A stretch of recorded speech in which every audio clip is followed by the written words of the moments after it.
Greetings and welcome to another edition of the Red Pill Diaries. I'm your host, Rashid, and I'd like to thank each and every one of you for joining me. This was an impromptu show, and I just want to talk about a few issues, okay? Especially seeing that the world is moving closer and closer and closer to war. You know, that's why we call it apocalyptic, on the edge of war. Now, before we start addressing all this, I want to just let everybody know. Tomorrow around 1 o'clock Central Time, which is 2 p.m. Eastern Time, and I don't know the other time zones. I think each one Mountain Time Zone is like an hour behind Central, and I think Pacific is like 2 hours behind Central. We'll be having former CIA analyst Larry Johnson on the platform again tomorrow morning. Also, it may be a double header. At 6, if everything goes good, at 6 o'clock Central Time, we'll also have Carl Zarback on the show too. And the reason we have not put the information up about Carl is because we've been having some technical issues through StreamYard or whatever. So please forgive us. I'll mention this again a couple times during this stream, okay, to remind everybody, and especially for those who may be joining late. All right. Again, thank you for joining us on the most powerful platform for truth, bar none, anywhere on God's green earth or on social media or any of these platforms. This is your platform for empowerment, education, and elevation mentally, spiritually, emotionally, and financially. This is the Red Pill Diaries.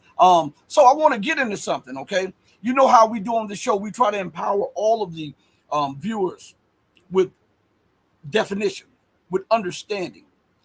So when a person speaks and you think they're speaking to you, they're not really speaking at you.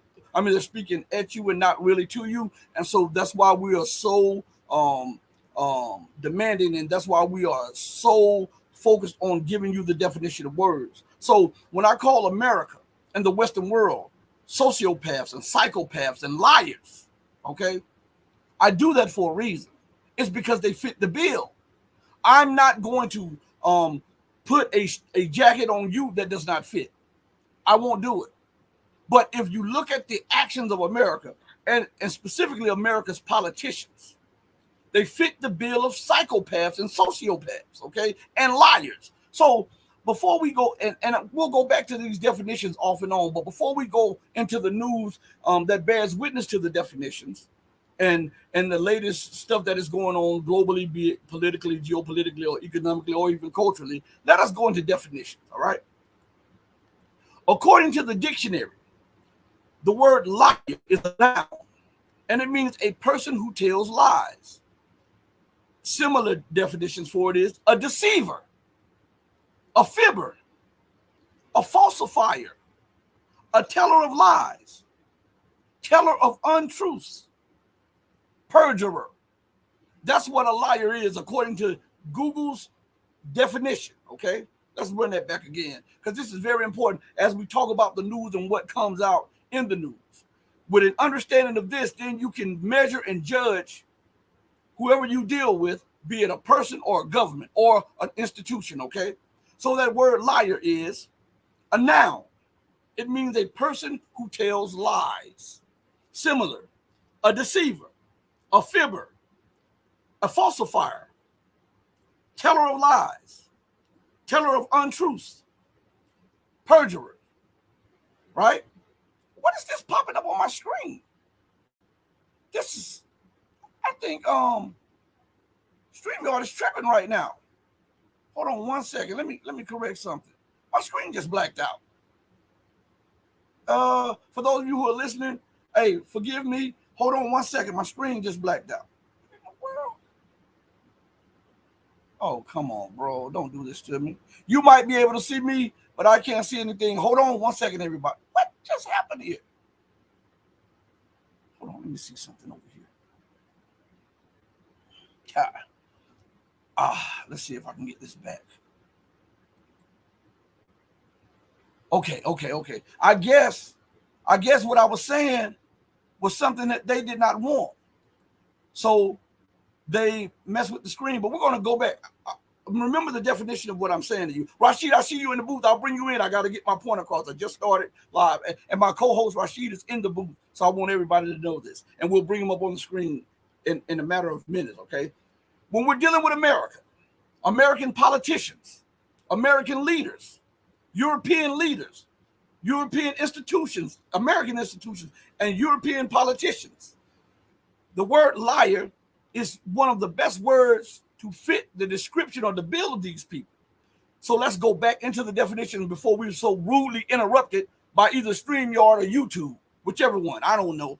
But the definition of liar is this. It's a noun, a person who tells lies, similar, a deceiver, a fibber, a falsifier, teller of lies, teller of untruths, and a perjurer. Now, we have that understanding right now. Now, let's go to what some of the symptoms or traits of a sociopath, because we got to understand this to understand politics. We've got to understand this to understand American policy, Western policy, especially when it's not meaningful to the masses of the people. You have to understand this. So what are the 7 symptoms or signs of a sociopath? Let's look at this. Remember the definition of liar too, okay? Signs of a sociopath is this. Number 1, lack of empathy for others. As America portrays herself to be the most loving and kind nation, look at the wars. Look at her history. It's only been about 10 or 20, 15 years that she has not been at war during her whole existence. How can that be a show of empathy if you've been at war your whole history? So listen, and when others tell you something, you ignore it, you strong arm them, you lie, you deceive, you vilify them, you detain them, you steal their resources, you steal their assets, all of this stuff. So how can you show empathy towards anyone when you're an empire of lies and an empire of military bases? Number 2, impulsive behavior. Look around the world and look what the impulsive behavior of America and the Western world has brought the world toward. The brink of all-out war, right?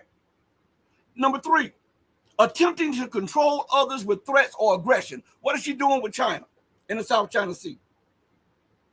Right?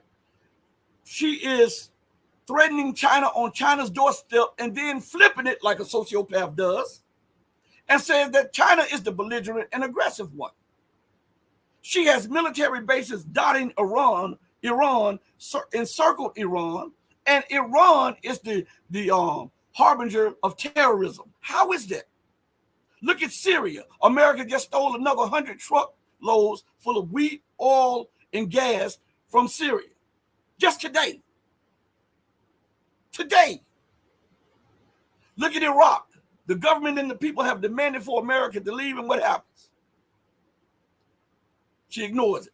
Look at Venezuela and the situation that's going on, and look all over the Horn of Africa and throughout Africa, and look at Europe and how America has engineered a war in Ukraine to try to weaken Russia. What is that? What does number 3 say? Attempting to control others with threats or aggression, right? Even her allies. Did she strong arm Europe into suicide by sanctions, right? All right, let's go again. See, we use definitions. So when we use definitions, you cannot say that Rashid Nasser is embellishing anything, or Rashid Muhammad is embellishing anything. You can't say that the Red Pill Diaries or the Red Pill Journals are embellishing everything. You can say that by definition, what we're saying is according to the definition, and it fits the bill of American policies, American politics, and American actions. It fits the bill of European policies, politics, and actions, right? He goes further and says this. Number 4, using intelligence, charm, and charisma to manipulate others. What does she do on a daily basis with a news cycle? As a matter of fact, there's an article out saying this. Russians are looting industrial facilities in Ukraine, while America is openly looting Syria and Iraq. and looting areas in Somalia and Yemen and other parts of Africa. See how the projection is? She wants to get the jacket off of her and put it on somebody else. Projection. But these are characteristics of sociopaths. Again, we look at the definition, then we measure the actions, the policies, and the rhetoric to the definition.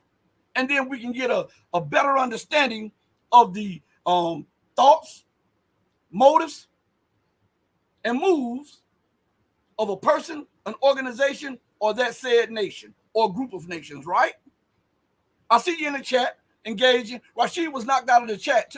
Knocked out of the guest booth too. I'm waiting for him to get back in. Okay, so I'm doing a lot.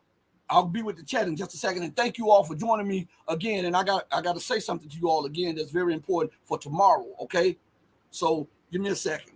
Let's go back to this definition, because definitions mean a lot, right? Number 5, not learning from mistakes or punishment. What does America do? When she fails, she doubles down. She doubled down, right?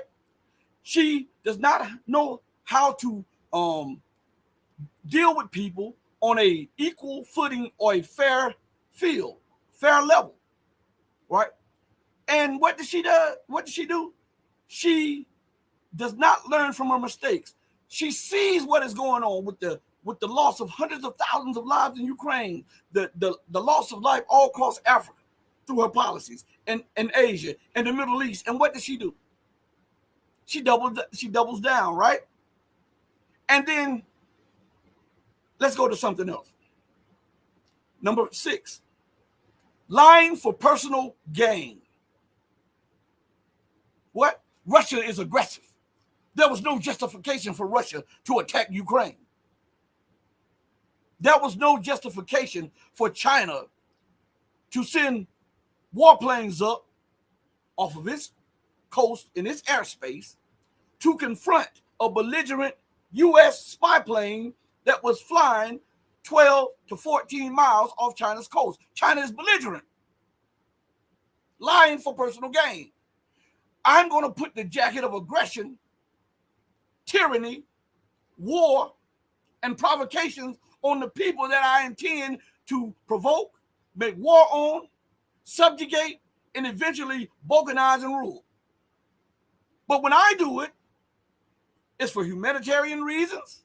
It's for the rule of law.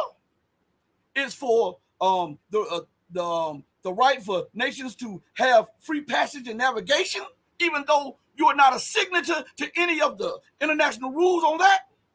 But when China blunts you at its border, it's aggressive. When Russia blunts you at its border, it's aggressive. When Iran blunts you at their border, it's aggressive. When Syria sends militias to fire on illegal bases in Syria, you have the right to self-defense. You've broken into Syria's house. I want you to make that make sense. You've broken into Syria's house. You're looting the oil, the gas, the corn, the wheat. You're occupying a third of Syria, and you're arming, training, and financing terrorists and terrorism in Syria. And when Syria responds, you say that's an escalation and you were provoked and attacked. So you have the right to defend yourself. Breaking in somebody's house now, looting somebody's precious resources.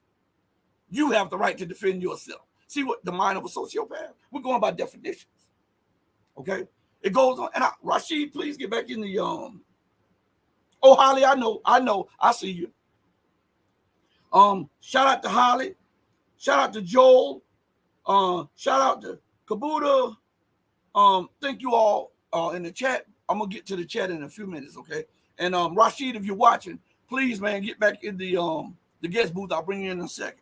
And the 7th trait, showing a tendency to physical violence and fights. Who is more violent than America? Huh?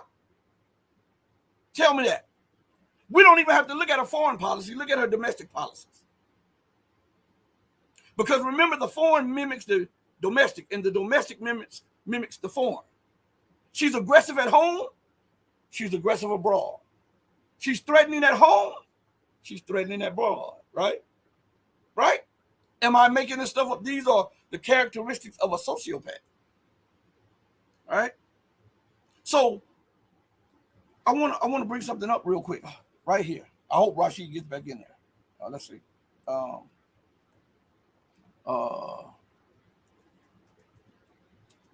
on one sec.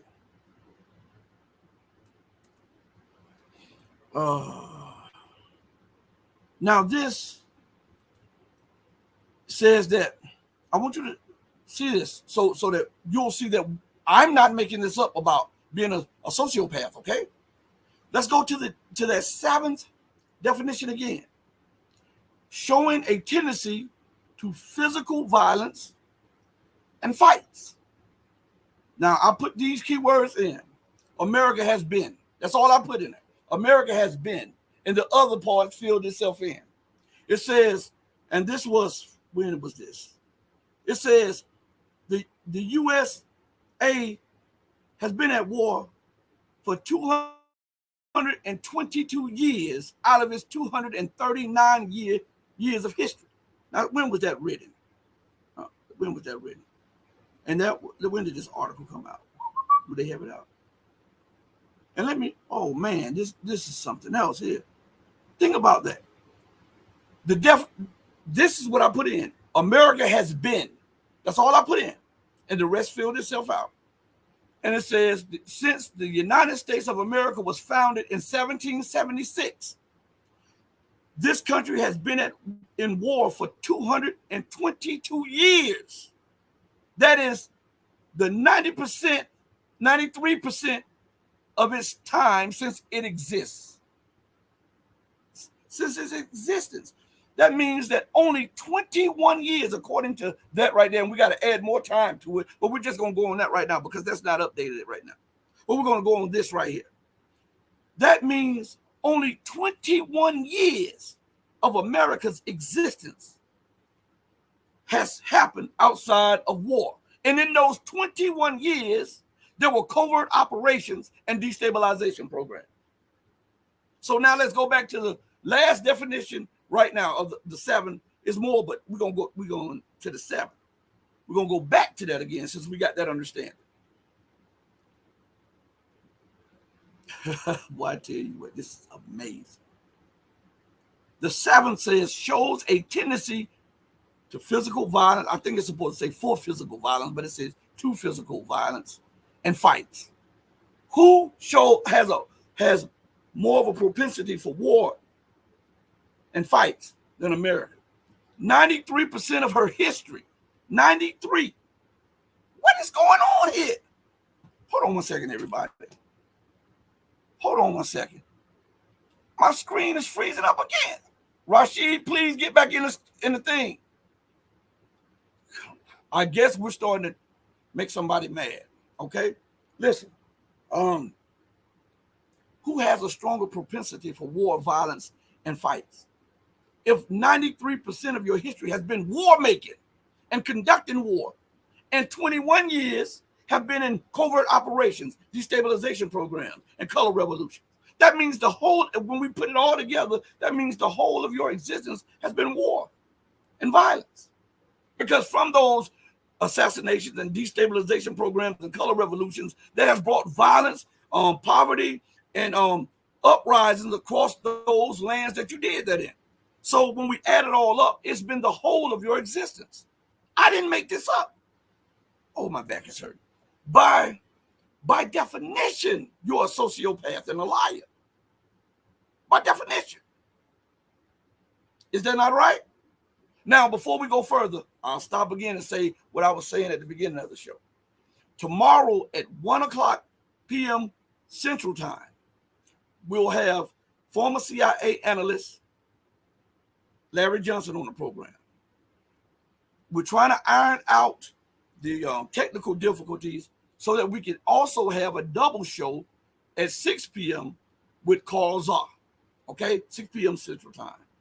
All right? So please join us on that. Even if nothing pops up on YouTube, please join us on all of the platforms. Okay? Thank you so much. Now let's go into this. So I want to ask you, according to the definition of liar and sociopath. Have I embellished anything about America? According to her history of war and war making, have I lied on America? Have I lied on the politicians? I'm asking. I know a lot of pro-Americans and patriots and stuff, but to be patriotic, one must acknowledge the truth, right? That's like if you have a family. You can't say that you love family and hate family, right? You have to acknowledge your love for your family and other families, right? So we have to acknowledge what is historically correct, that America has a strong propensity for war and violence, right? Since the whole of her existence has been about war and violence. Since her inception, how was she conceived? And how did she grow? And then how did she manifest herself into an empire? And how did she maintain that empire? I'm asking. It's very important that you understand this. It's very important. Now, there are a lot of things that are going on. Again, as I said, the liar says, put out an article saying that Russians are looting captured industrial industries from Ukraine, when in fact we know that America, Great Britain, and Israel are looting Yemen, Northern Africa, Syria, Iraq, right? And Ukraine. We know that for sure. We know they're looting Haiti. They're even now in a position to try to loot Chinese Taipei, Taiwan. They're trying to loot Taiwan with the chip factory, trying to make Taiwan send all of its best and brightest to the United States so that the United States can have hegemony over the chip manufacturing process. I'm not making this up, right? So we go to an article here. Let's see. Yeah, I need to read this to you all. I'm going to show you something.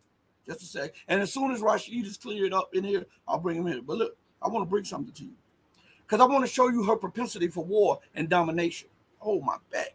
My back went out on me, guys. And so I'm having some back spasms. So deal with me if I cringe a little bit or say something like, oh, my back. I'm going through that right now, okay?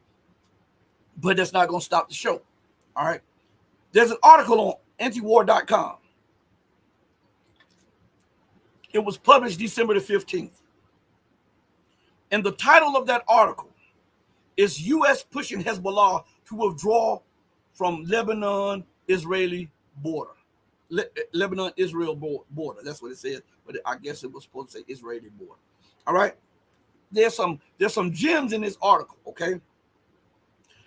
When you read these articles, you need to read them for what they are saying and how they are constructed. Man, what is going on? Every time Rashid gets into the chat, my screen freezes or goes black.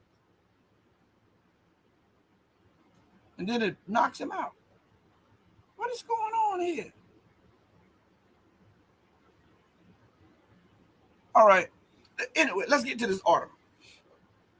So, again, the name of the article is titled, U.S. pushing Hezbollah to withdraw from Lebanon-Israel border. Now, first of all, in the title, it says a lot. Without saying it, it says a lot. Let's read that again. When you're dealing with me, sometimes we're going to read things over and over again to get a deeper understanding of what they are trying to convey or what they are omitting in the body of the paragraph or in the body of the title, okay? All right? So when we read, let us read for understanding and not just read just to say we read something. Let us read for understanding. All right? The article's title is U.S. pushing Hezbollah to withdraw from Lebanon-Israel border. Now, there's a lot wrong with that, because Hezbollah is not in occupied Palestine or Israeli territory. Hezbollah is on Lebanese territory. Israel is occupying the Golan Heights. Israel is occupying the Sheba Farms. But America is pushing Hezbollah to pull back from its own territory, from its own border. So first of all, so that shows us who they are trying to help, right? and who they want to make gains. All right, in that article. That little title right there shows you it's not pushing Israel to vacate the occupied territories that are demanded in international law by the UN Security Council, which Britain and the United States are members of, which these UN resolutions that pass that mandate Israel must pull out from those territories. The United States is focused on Hezbollah on its own territory. It's not asking Israel to pull out of Lebanese territory or Syrian territory or Palestinian territory. It is asking Hezbollah to pull out of Lebanese territory. And Hezbollah is a Lebanese military group. Do you see the madness in this? But only in the mind of empire and exceptionalism. And in bizarro world, does that even make sense? Let's go further. Okay? I told you, you're dealing with sociopaths, psychopaths. Okay? An Israeli defense official recently signaled that Tel Aviv is preparing for war with Hezbollah. So now, the underlining sentence underneath the title, it says, an Israeli defense official recently signaled that Tel Aviv is preparing for war with Hezbollah. Now, common sense tells us that if Hezbollah, what is going on? Every time Rashid gets in here, this thing does this. I'm gonna have to get in contact with either YouTube or StreamYard because this I pay for this stuff and this stuff is messing up. Anyway, the Israeli defense official recently signaled that Tel Aviv is preparing for war with Hezbollah. Now, in the body of the title, it says that the United States is pushing for Hezbollah to pull back out of Lebanese territory on the border. And then right up under there, it tells you that Israel is preparing for war with Hezbollah, which means with Lebanon. So common sense tells us, why would Hezbollah pull back from the front to rebuff any moves by Israel? If you know that I'm about to kick in your door and you have the armament and the weapons to stop me, why would you run to the back porch and leave your family in the living room? That's a coward's action, right? This is what America is demanding that Hezbollah do. Again, let's go a little further. And Rashid, I hope Rashid will be able to talk in a second. And everybody listen, I got a heating pad on my back, so you got to bear with me. I might move a little bit like this because that heating pad gets a little hot. Look, it says Washington and its allies. So now this is no longer talking about Washington, D.C.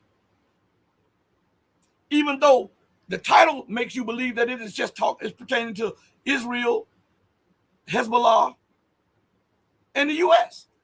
But the first paragraph says Washington and its allies, meaning more than one party to this, it says, are pressuring Hezbollah to withdraw from the Lebanon-Israel border to reduce tensions. How in the hell can Hezbollah removing itself from the border as the border guards reduce tensions when Israel is occupying part of Lebanese territory? I'm asking you this. I mean, because a lot of people don't deal with common sense. So you're about to kick in my door. The people who bag you, the other thieves that are around the corner, has called me on the phone and said, hey, listen, to reduce tensions, I'm going to need you to lay down your arms and walk to the back of the house while I enter. I'm already on the porch, and I've been occupying your porch, but I'm going to enter your house, and I'm going to slaughter some of your children, and I'm going to occupy the house. So it's best that you put your weapons down and go to the back porch. Does that make sense to you? I'm asking, because we don't pose these questions. I see Musa is in the building. Shout out to Musa. Shout out to Dwight Anderson. Yeah, thank you guys for joining.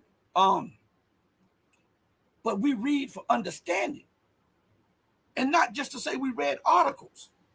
So it says Washington and its allies, meaning multiple groups are pushing for this. So that means that Israel is planning and plotting some with the knowledge of America and her allies. And who are America's allies? Great Britain and NATO, right? So this is a U.S.-led NATO endeavor to push Hezbollah back to give Israel the advantage on the battlefield. Right? Common sense tells you that, right? Is that not right? Now, it says, an Israeli Defense Forces official recently explained to Newsweek that Tel Aviv is preparing for war in Lebanon.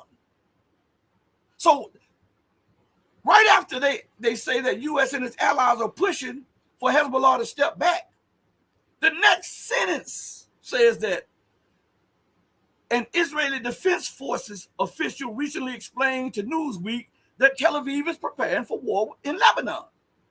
And listen, but does not want to conduct those operations at this time. Why?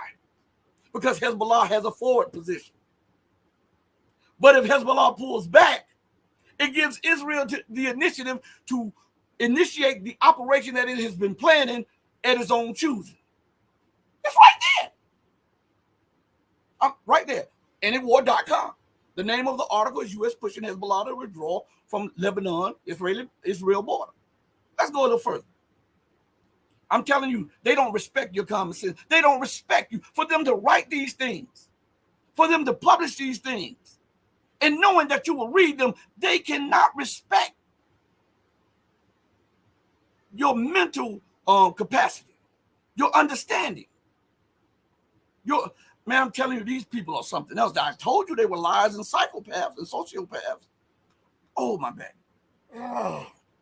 All right. It says, according to the Financial Times, the U.S. See, I told you. Listen, according to the Financial Times, here's the other parties to this.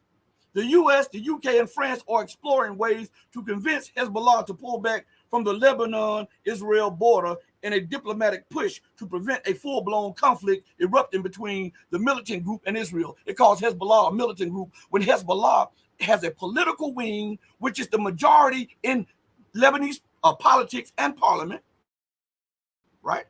And it has a military wing that has freed Lebanese territory from Israeli occupation, but it's a militant group. You see the wording here? The wording means everything, because by omission, they're trying to delegitimize Hezbollah's standing. You see? By omission. But look what it says. The U.S., the U.K., and France. Now, I got a problem with all three of these nations being a party to this. Why? Because France is the one that carved out Lebanon. Lebanon was part of Syria. France in colonial days balkanized Syria, balkanized that area, and made these vassal, these little small entities, and named them. So France shouldn't have a nothing to say about what's going on. Okay, why are we in this position with Israel and Hezbollah and Israel and Palestine right now? It's because the British, the UK, had a so-called mandate. I don't know who gave them this mandate, because they were colonial powers. And they were the ones who balkanized Palestine and removed an entire people with the help of the United States, France, and the rest of them, and then put in Khazars who claimed to be Jews in the power and position in occupied Palestine. Now, in America, has been funding and arming these entities forever. All right? So those three have no ground to stand on. All right? Those three. But yet they are trying to push something. Oh my God, hold on one second. Well, those spasms kicking. All right, but it's okay. We're gonna power through this, okay? It says, according to the Financial Times, the U.S., the U.K., and France are exploring ways to convince Hezbollah to pull back from the Lebanon-Israeli border in a diplomatic push to prevent a full-blown conflict erupting between the militant group and Israel. You know why? You know why they're doing that? Because they dropped a hint of why they're doing it in the paragraph above. Listen to what it says. The paragraph above, the last sentence of that paragraph, this is what it states. An Israeli Defense Forces official recently explained to Newsweek that Tel Aviv is preparing for war in Lebanon, but does not want to conduct those operations at this time. It didn't say it didn't want to conduct the operations. It said at this time. Why? Because right now it is in a war which is spreading to the West Bank, but it's already down in Gaza. And Hezbollah is fully prepared to confront them. But the United States needs Hezbollah to pull away from that southern, which is Palestine's northern border, which is Lebanese southern border, so that this will give Israel some breathing space, so that when they do finally initiate a war, they will have the advantage, the tactical advantage to initiate it when and where it suits them. You see? So France, the US, and the UK are playing geopolitical games. Rashid, I'll bring you in just a second. And I'm glad you're back in there. I hope they don't kick you out again. I saw them kick you out twice. So I'll bring you in a second. It says, and I have Rashid to come in on what I'm saying. And so it says, a Western diplomat said, you need to get Israel and Hezbollah to stop fighting first. And listen to this part. This is the part that we want. The article is a little bit longer than this, but this is the part I wanted to get to, okay? Give me 1 second. This is very important about this whole article. This is very important. This is very important. You'll see. Let me copy this. Hold on 1 second. Because this is very important. Oh, my bad.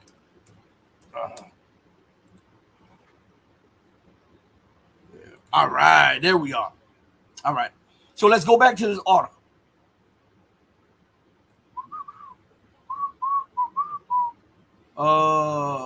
Where is it? Did it leave off the? All right, here we are.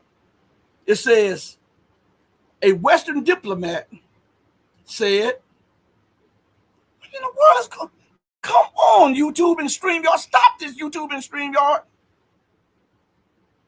They are messing with my dashboard."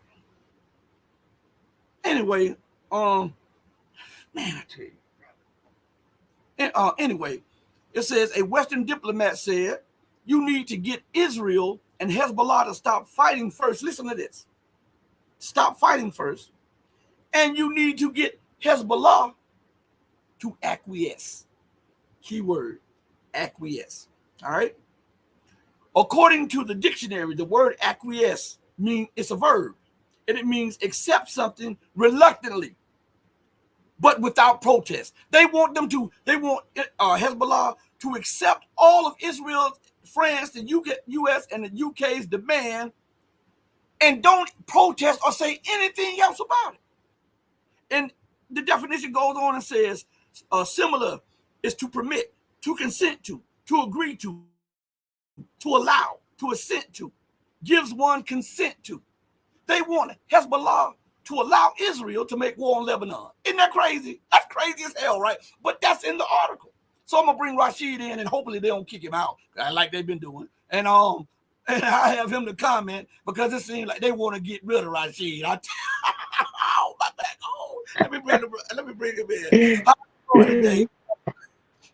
Yeah, I'm everybody's whipping boy, brother. They love to put the boots on me, brother.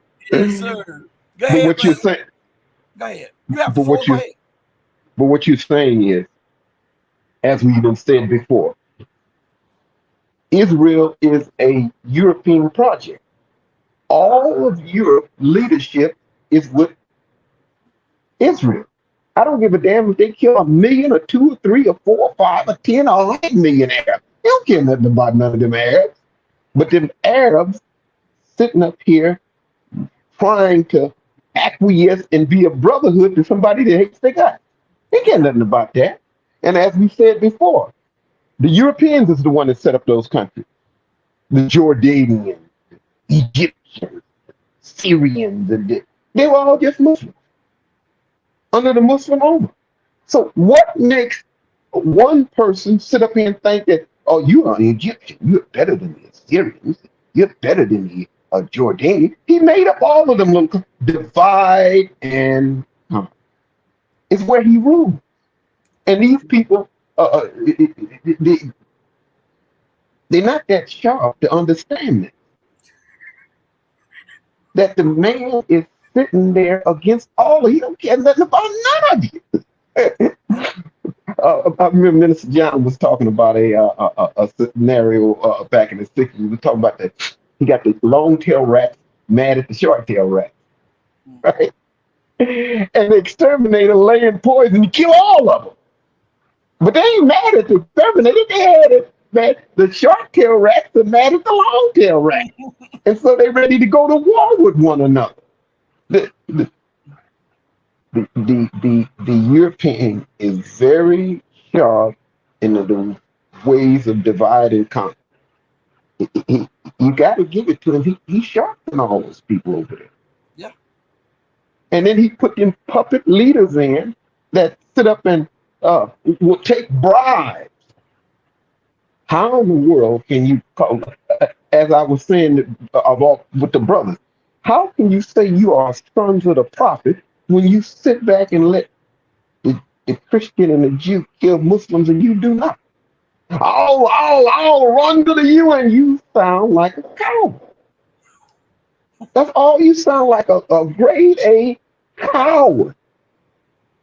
They murdering your brothers left and right, and you talking about I'm gonna go to the UN, a Jewish Christian organization, and to ask them to stop killing you. He laughed at you. He is laughing. Oh, Rashid. Hold on, everybody, hold on. They kicked him out of the booth. Rashid, if you're watching, come back in. I'm gonna put you right back on the screen. Man, I tell you what. Do you guys see what we go through? See that? Oh man, now my screen is freezing on my side with this. All right, I guess they don't want Rashid to say what he's saying. I'm gonna bring him back in whether they want to or not. I just ask him to well, he knows to be kind of careful on YouTube or a ban or what they say erase the channel. So hold on one second. My screen on you guys may see me, but I don't see you. Hold on one second. If you can see my hands, hold on one second. They are. I don't know what's going on, but every time I believe Rashid may be trying to get back in the guest booth. Every time he tries to get back in, it freezes like a video, and it has a button on the screen, a play button, and I'm hitting the play button. If you can see me, please do not get off from watching the show. Please, I'm asking you all. I know how they work.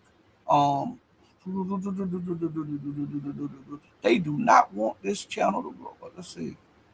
Now,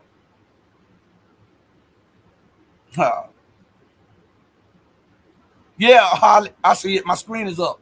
I miss Holly when she said they're not just sociopaths, they're psychopaths. Yeah, and more.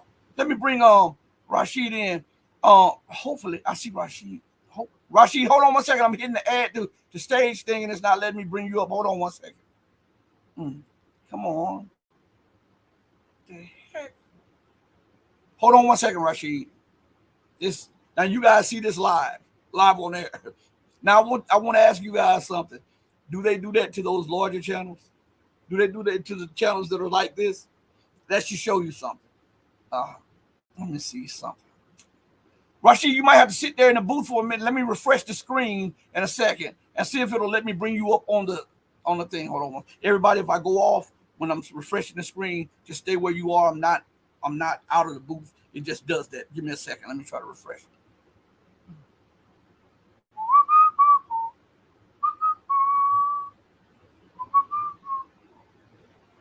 Rashid.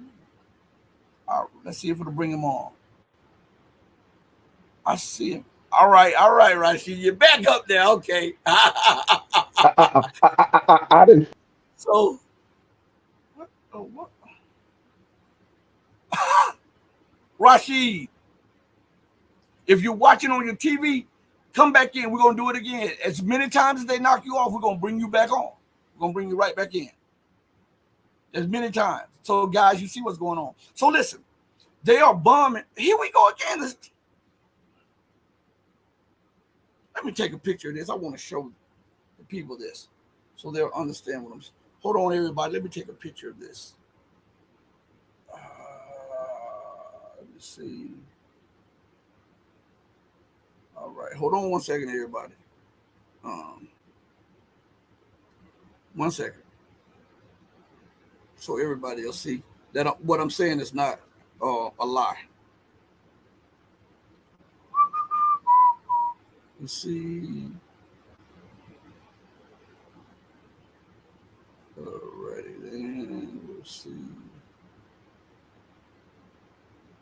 All right, I'm going to show you guys something. All right, hopefully they'll allow me. Okay, let me move this off the screen for a minute and let me show you something so you'll know.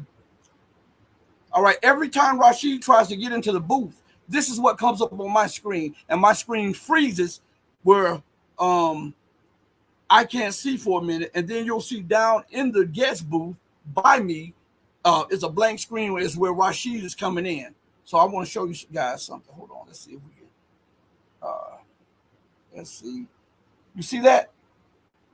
That's what's coming up on my screen. Hold on, let's see. And let's see. Down here. It's blocking Rashid from getting on the screen, and you can see the play button. This is what keeps coming in on my screen. I've never seen that before until today. All right. I don't know why it's happening, but I've never seen that before today. And then Rashid he's in the booth, but his screen, like I showed you guys, his screen is like no face on there. It's just a fake. I mean, it says Rashid and no face right there. So give him a second to try to get in. And what I know why they're doing this. God, Lord, I must have moved a little wrong. My back is hurt. They're doing this to try to disrupt what we're saying, the subject matter that Rashid and I were talking about. And they're doing this to waste time, to have a lot of empty space there. And so we're gonna go past this. And as soon as Rashid's face comes up with his name, I'll bring him back in. This sucks. So again, let me show you guys. This is what's on my screen. Hold on, let me see. Hold on 1 second. Where's the camera? Let's see if it will. That's what's, you see that on my end. It looks like a play button or whatever. Every time Rashid comes into the studio, it's a play button that pops up over my face and freezes my side. And then I can't see him at the bottom. I can only see his name. This is what they're doing. They're playing these games. It's crazy here. But Rashid, don't give up. I'll see you in the booth if you're watching. Give it about 3 or 4 minutes, okay? And then I'll try to refresh the screen and bring you back in. And every time they do that, we'll do that again, okay? Whatever is going to work to get you back up on the screen, that's what we're going to use. And I apologize to you, but I don't have no control over what they're doing, man. I had no idea that they were going to be having stunts like this. But let's go back to something real quick. Again, do you see the hypocrisy of the West? They want Hezbollah to remove their troops from the border so that Israel can strike Lebanon whenever they want to, at their choosing, and whichever side of the border they want to strike at. And they said that Israel's officials said that they are planning to strike Lebanon, to wage war, but not at this moment. And the reason is because they're involved in a war in the West Bank and in Gaza.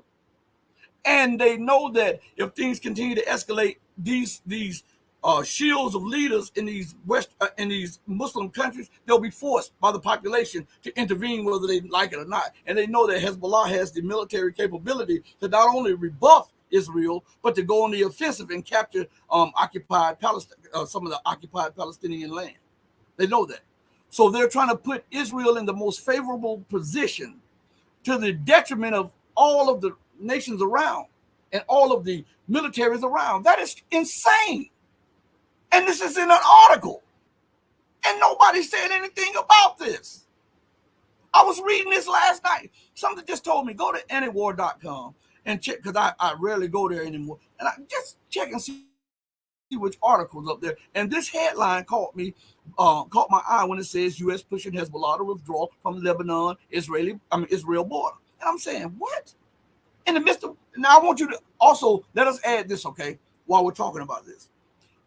the U.S., the U.K., and France are pushing for this, right? Right now. Oh, and I see CC is in the building. I'm sorry I overlooked you. Those three nations are pushing for this along with Israel, right? And yet the United States and the UK are deploying troops to Israel. Did you know that? We know that the US had troops there. Did you know that the UK has troops there too? Do you know that the UK is using their base in Cyprus to ship weapons to Israel? Now, on the one hand, they want to negotiate with the very people that they want Israel to wage war on, and they want to supply the weapons to Israel to wage the war, but they want a breather. This reminds me of America. Remember what Rashid said about how Israel is a little America, right? And how France and the UK and the US and all of these nations, they're one and the same, the Western nations, right? Now, in America doing that in Ukraine, they want to pause in the fighting so they can rearm the Nazis in Ukraine, and they want to go for a fourth time against Russia, even though Russia has destroyed the military, the NATO trained and armed and bagged Ukrainian military 3 times over and going for the 4th time. They want to rearm. Look at what they're doing in Northern Africa. Look at what they're doing in the rest of South America, right? Before the UK could possibly ask Hezbollah to remove its troops from southern Lebanon, how about they remove their troops from the Malvinas Islands in Latin America? How about that? How about they start there? How about America removes her troops from the Middle East and North Africa? How about France removes its troops from North Africa and from the Middle East and from Asia, not the Asia Pacific, but the Indian Ocean and stuff? How about that? How about Hezbollah say, okay, we'll do that if Israel removes its troops from all of Palestine? That's a fair deal. We'll remove our troops. You guys remove your troops.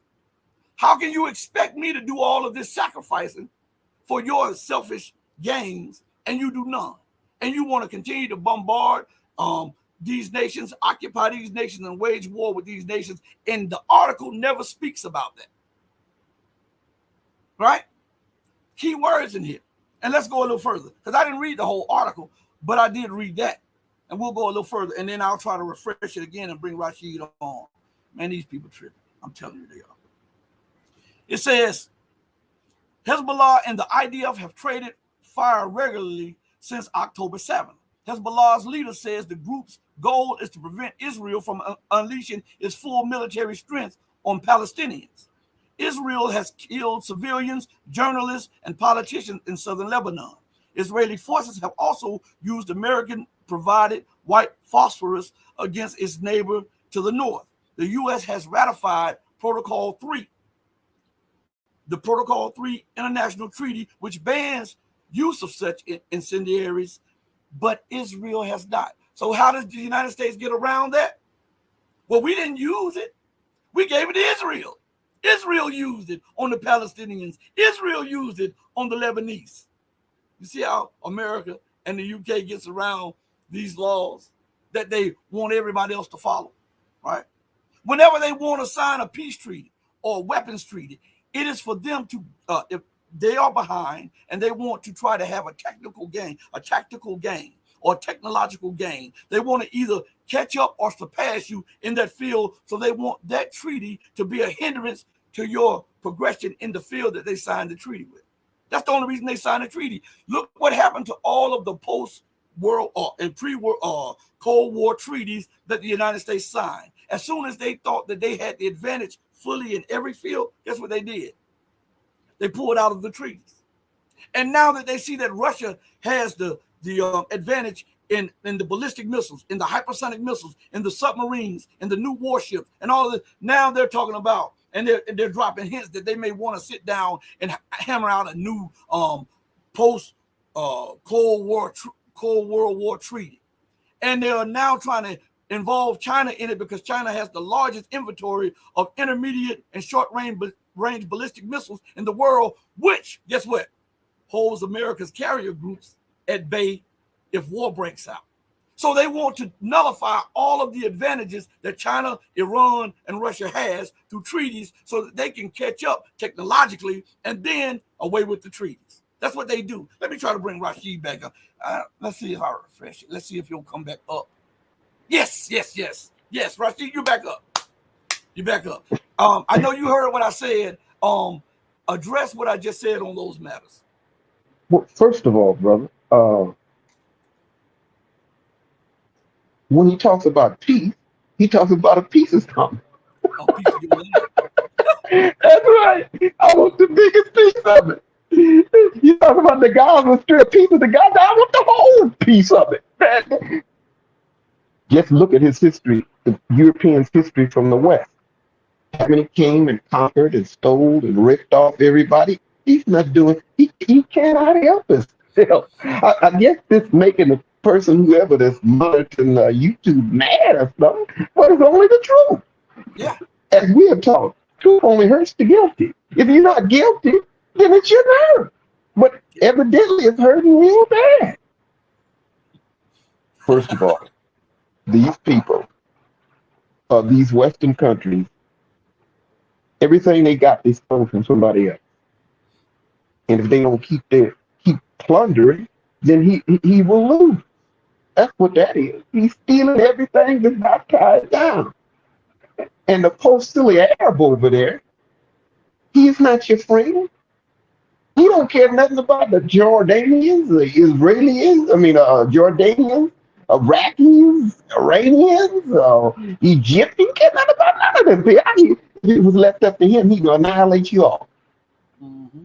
But I heard Larry Johnson talk about was it Larry Johnson or Scott? He's one of them. They were talking about an old Arab proverb about two cows, two bulls, right? And a lion. You've heard that before, right? The bull is two bulls are fighting a lion, and the lion told one bull to black bull and a white bull, told him allow me to kill him and eat up him, and I'll leave you alone.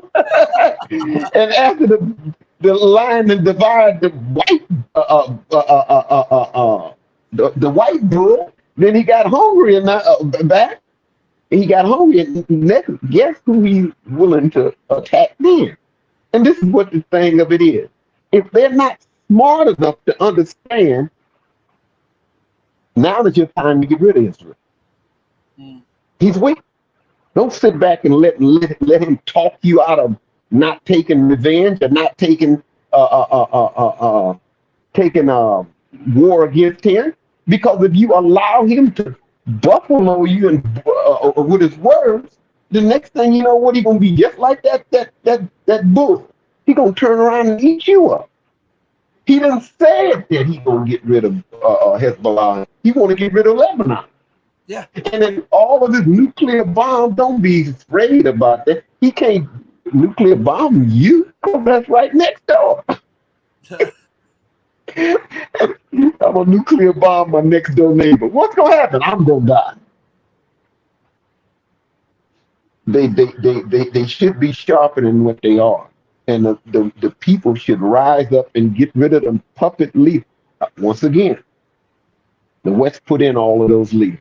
Who of these so-called leaders that the West didn't put in? Can you name anybody that the West didn't put in? No. Maybe Assad is the only one that they did not put in power. The rest of them are beholden to the West. Hold on Assad. They didn't put him in power, but they geoengineered him to be in power. Remember, they killed his brother. And his brother was the one who was supposed to take over. Because they didn't want his brother to be the leader, because his brother was like his father. And his brother was groomed to be his father. Yeah, they thought if they killed his brother and he took the power because he went to college in the UK, then he would be more compliant with the Western world. He's a doctor from London. He ain't no warrior. Yeah. When he's a gynecologist from London. So after they killed his brother, he's an ophthalmologist. Oh, ophthalmologist. He had to come back to Syria to take over. But he wasn't the one that they would. He's not a warrior. And he surprised them. And what the West, like you were saying, like he told Gaddafi, disarm and we'll be your friend. Soon as he disarmed, what did they do? Attack! Attack! He do that with all of his minions. Yeah. Soon as they get in a position where they don't have anything to defend themselves, then he attacks Yep. and force treaties to listen to the people of Europe. Go ask the American native Indians about trusting these people. They had thousands of treaties, didn't live up to not absolutely one. So Yeah. if he didn't live up to none of them treaties with those people, why would he live up to a treaty with you? You know, you said something right there. I was listening to what's his name? He used to be the chief of staff for Colin Powell. Colin Powell. Uh, Wilkerson, yeah, and I Lawrence was Wilkerson. listening to him, and I'm butchering something that he's saying, but he was talking on this matter, and he actually brought up that he said about go and ask the Native Americans or the blacks during slavery, and he said what is going on in Gaza is similar to that, but just not on the scale of that right now. And he says that this is what Wilkerson was talking about. America will not honor any of the things that she signs. She won't honor it. It is against her nature to stand up to anything that she put on paper. Or her, let me put it this way: her word means nothing. And and, all, now I'm glad and you said to, that. Let's go to something. Let's go back to something real quick, and then I'll let you finish that thought. And this will be short right here. Her word means what, Rashid? nothing. Okay. According to the dictionary, the word liar means what? A person who tells lies, deceiver, fibber, falsifier, teller of lies, teller of untruths, perjurer. Now go ahead and finish your thought on that matter.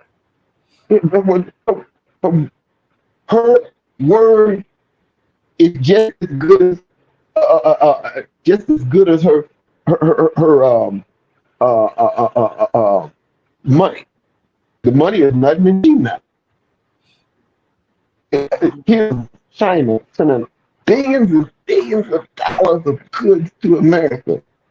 Never gonna get paid for none of it. Mm-hmm. Yeah. I want to bring since is Rashid frozen? No, is it? Okay, go ahead. You was frozen on my end. I'm sorry. I didn't mean to interrupt you. You was frozen on my end. Go ahead. Yeah, well, they love to freeze me out. Whoever that's running the over the control of the stream yard, where as soon as they see me and they just the cat get a frown on his face and want to kick me out every time he turn around. So I'm not doing anything but telling the truth once again. As we said before, truth hurts the guilt. So if you don't like what you're saying, then you got to be guilty of something. yeah, yeah. But they shouldn't trust anything that they got to say. This is your time. Don't be like what's his name, Hannibal, in wars with Rome, right? Remember, he had a chance to go and wipe Rome out, but he said, I think I'll wait. That was the downfall. This is your time to rise. You cannot consider yourself a son of the prophet, sitting back and letting other Muslims get killed, and you up there eating chicken and lamb, and in some so-called palace calling yourself a leader. You ain't no leader. Hey, and Israel so bold. They bombed the oldest church in Gaza. And they knew civilians were in there, and they were killing Christians too. And then America didn't utter a word about it. The so-called most Christianized country on the planet refuses to utter a word about the killings, the purposeful and the purpose killing of Christians along with the Muslims in Palestine.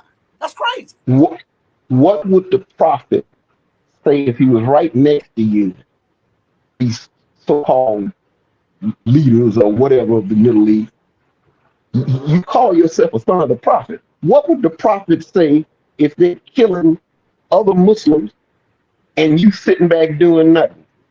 Everything we know of Prophet Muhammad, he raised an army and go help them people. Yeah. So you're not sons of the prophet.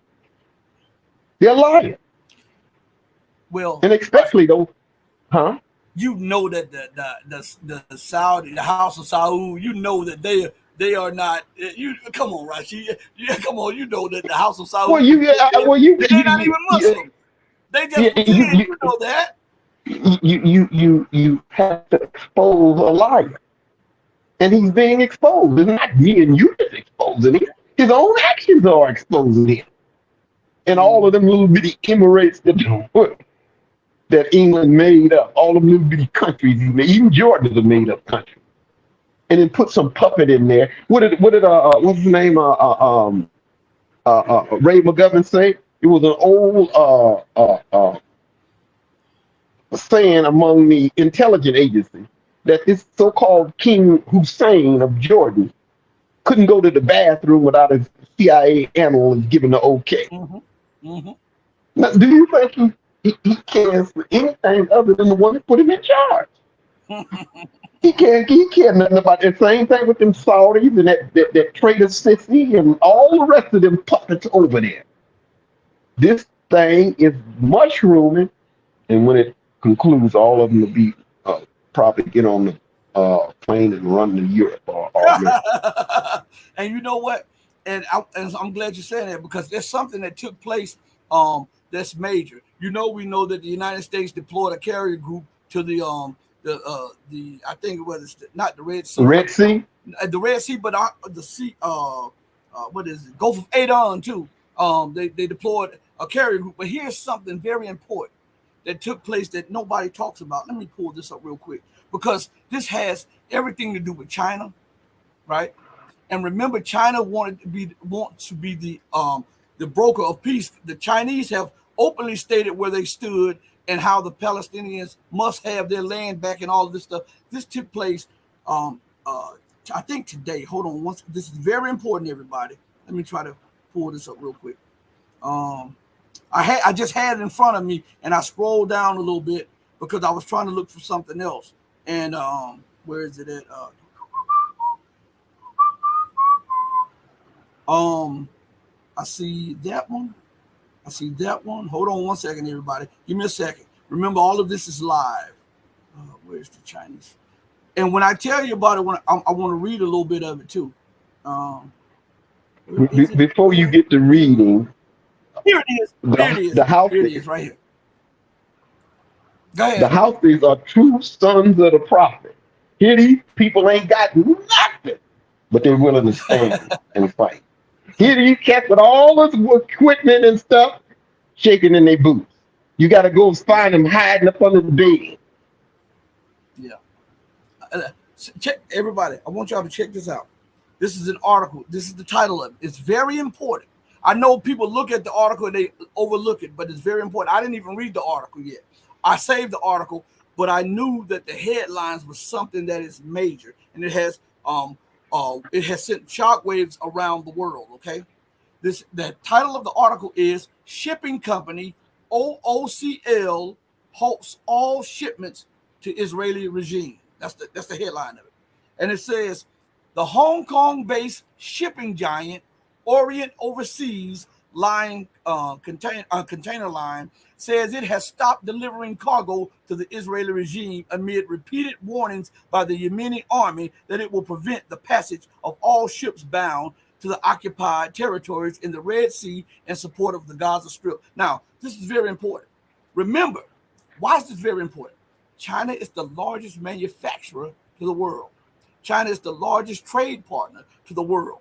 China is the largest financer to the world. China, I think, bought one of the so-called Israeli ports. And for China to put an embargo on the port that it bought, this shows you the ramifications of the policies of the United States. And what this is, this will send ripple effects economically, because remember, the United States is hammered by debt. But here's the kicker. the Israeli economy is only being held up by injections of liquidity by the United States and its partners. So it is on shaky grounds too. And if this turns into a full-on embargo, it could collapse the Israeli economy. You understand? You can't make war without money. You can't bomb without money. You can't refuel them jets without money. You can't send out the warships without money. You can't put fuel in your rockets to send your nuclear missiles without money. All right. And without trade, you have no money. All right. And it says this: um, the OOCL will stop cargo acceptance to and from Israel with immediate effect until further notice. The shipping company said, citing operational issues. Now, it also talks about the warnings by the Yemeni army.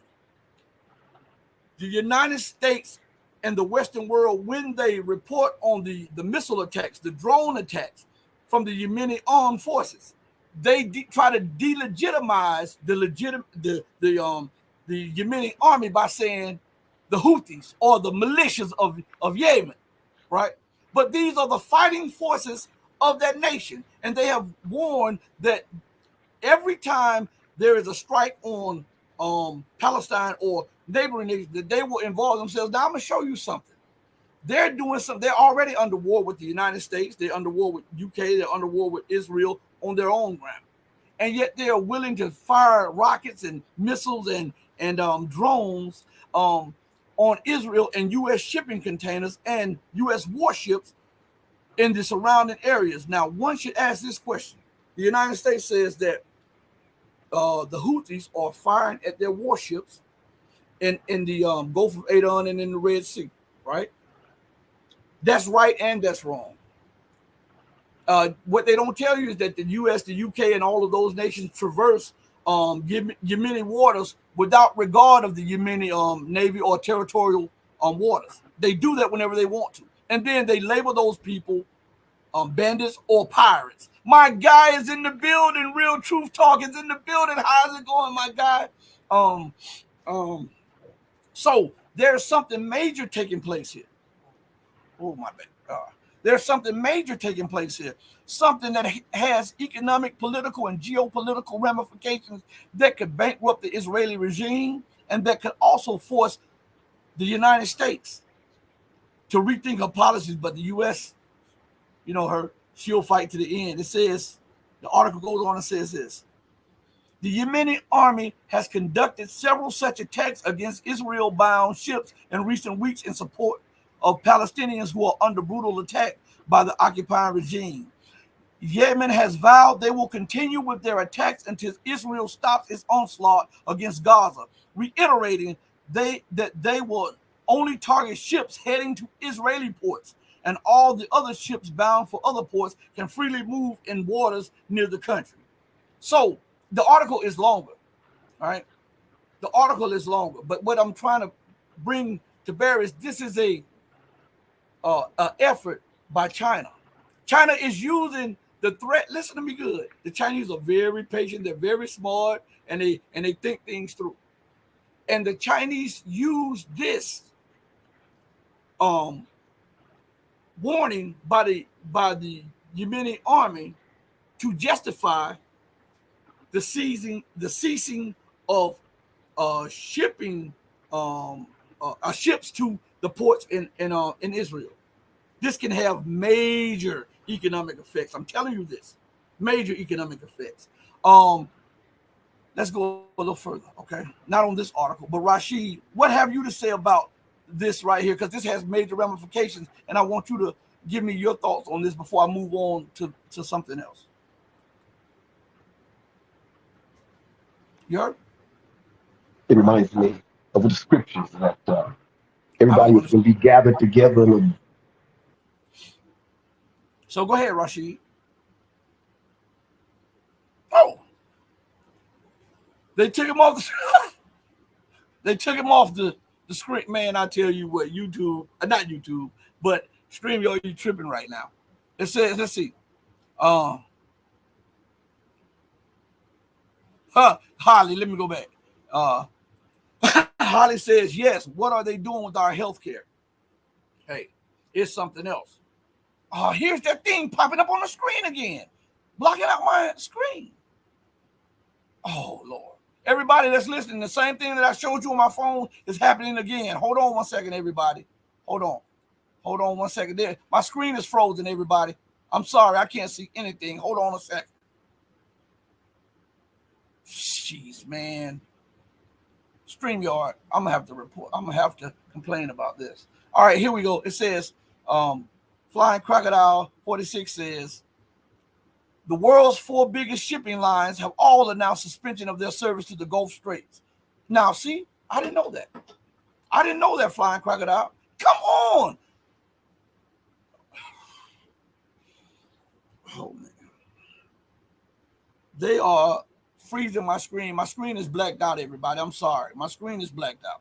I can't do anything about it. For you guys, I'm going to have to sit here for a minute because my screen is frozen on my end. Not where I'm not moving, but it's frozen where I can't see anything but my green screen. That's all I can see. That's it. Oh, man, come on. I guess we're getting to, we're aggravating people. Powers that be. I guess we are. Let's see. Let me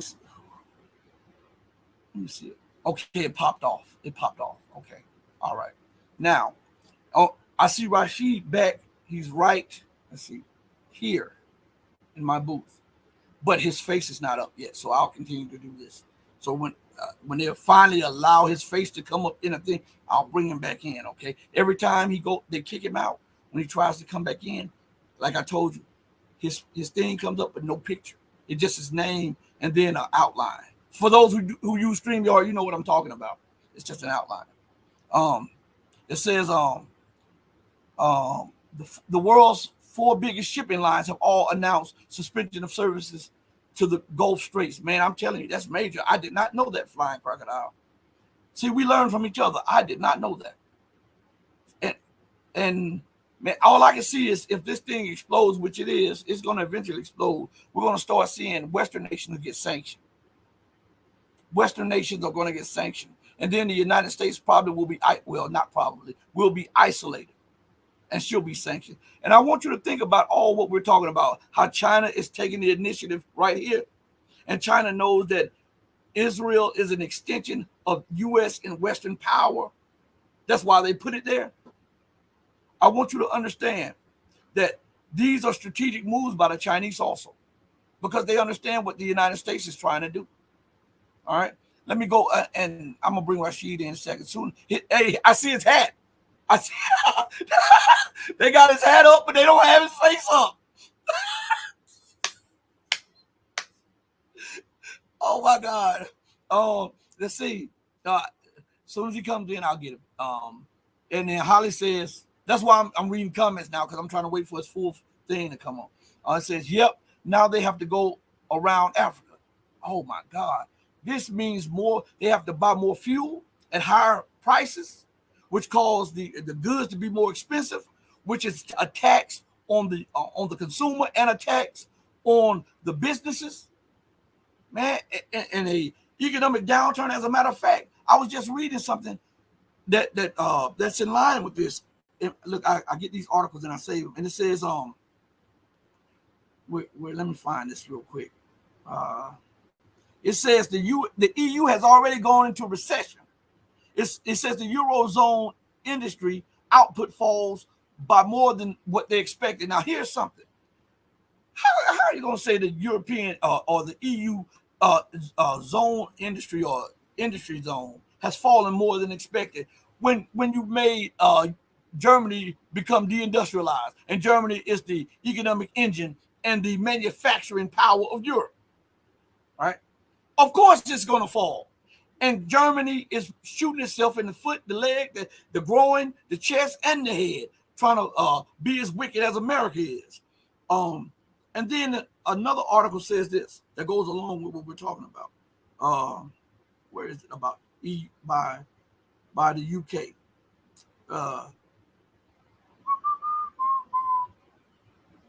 Where is it? I just saw it. Here it is.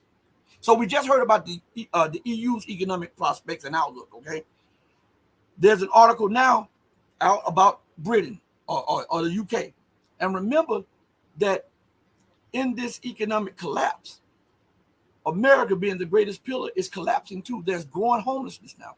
And we look at Britain, it says British economic contraction worse than expected. And it says output declines. Now, we see the European output decline on the back of German declining output, right? And now we see the UK's output decline. It says output declines in all three major sectors were key contributors to a drop in GDP in October. The UK economy contracted by 0.3% in October, the first time since July that GDP has shrunk on a month-by-month basis, according to data released by the Office for National Statistics on Wednesday. The drop comes after a gain, which they're lying, of 0.2% in September. Services, industrial production, and construction all showed weaker than expected results. The three sectors, which combined had declined for the first time in 5 months, were the major trigger for the drop in GDP due to their size in the economy. Now, what's important about this? The same thing is happening in Germany. The same thing is happening in the Eurozone. And guess what? The same thing is happening in the United States, but on a grander scale.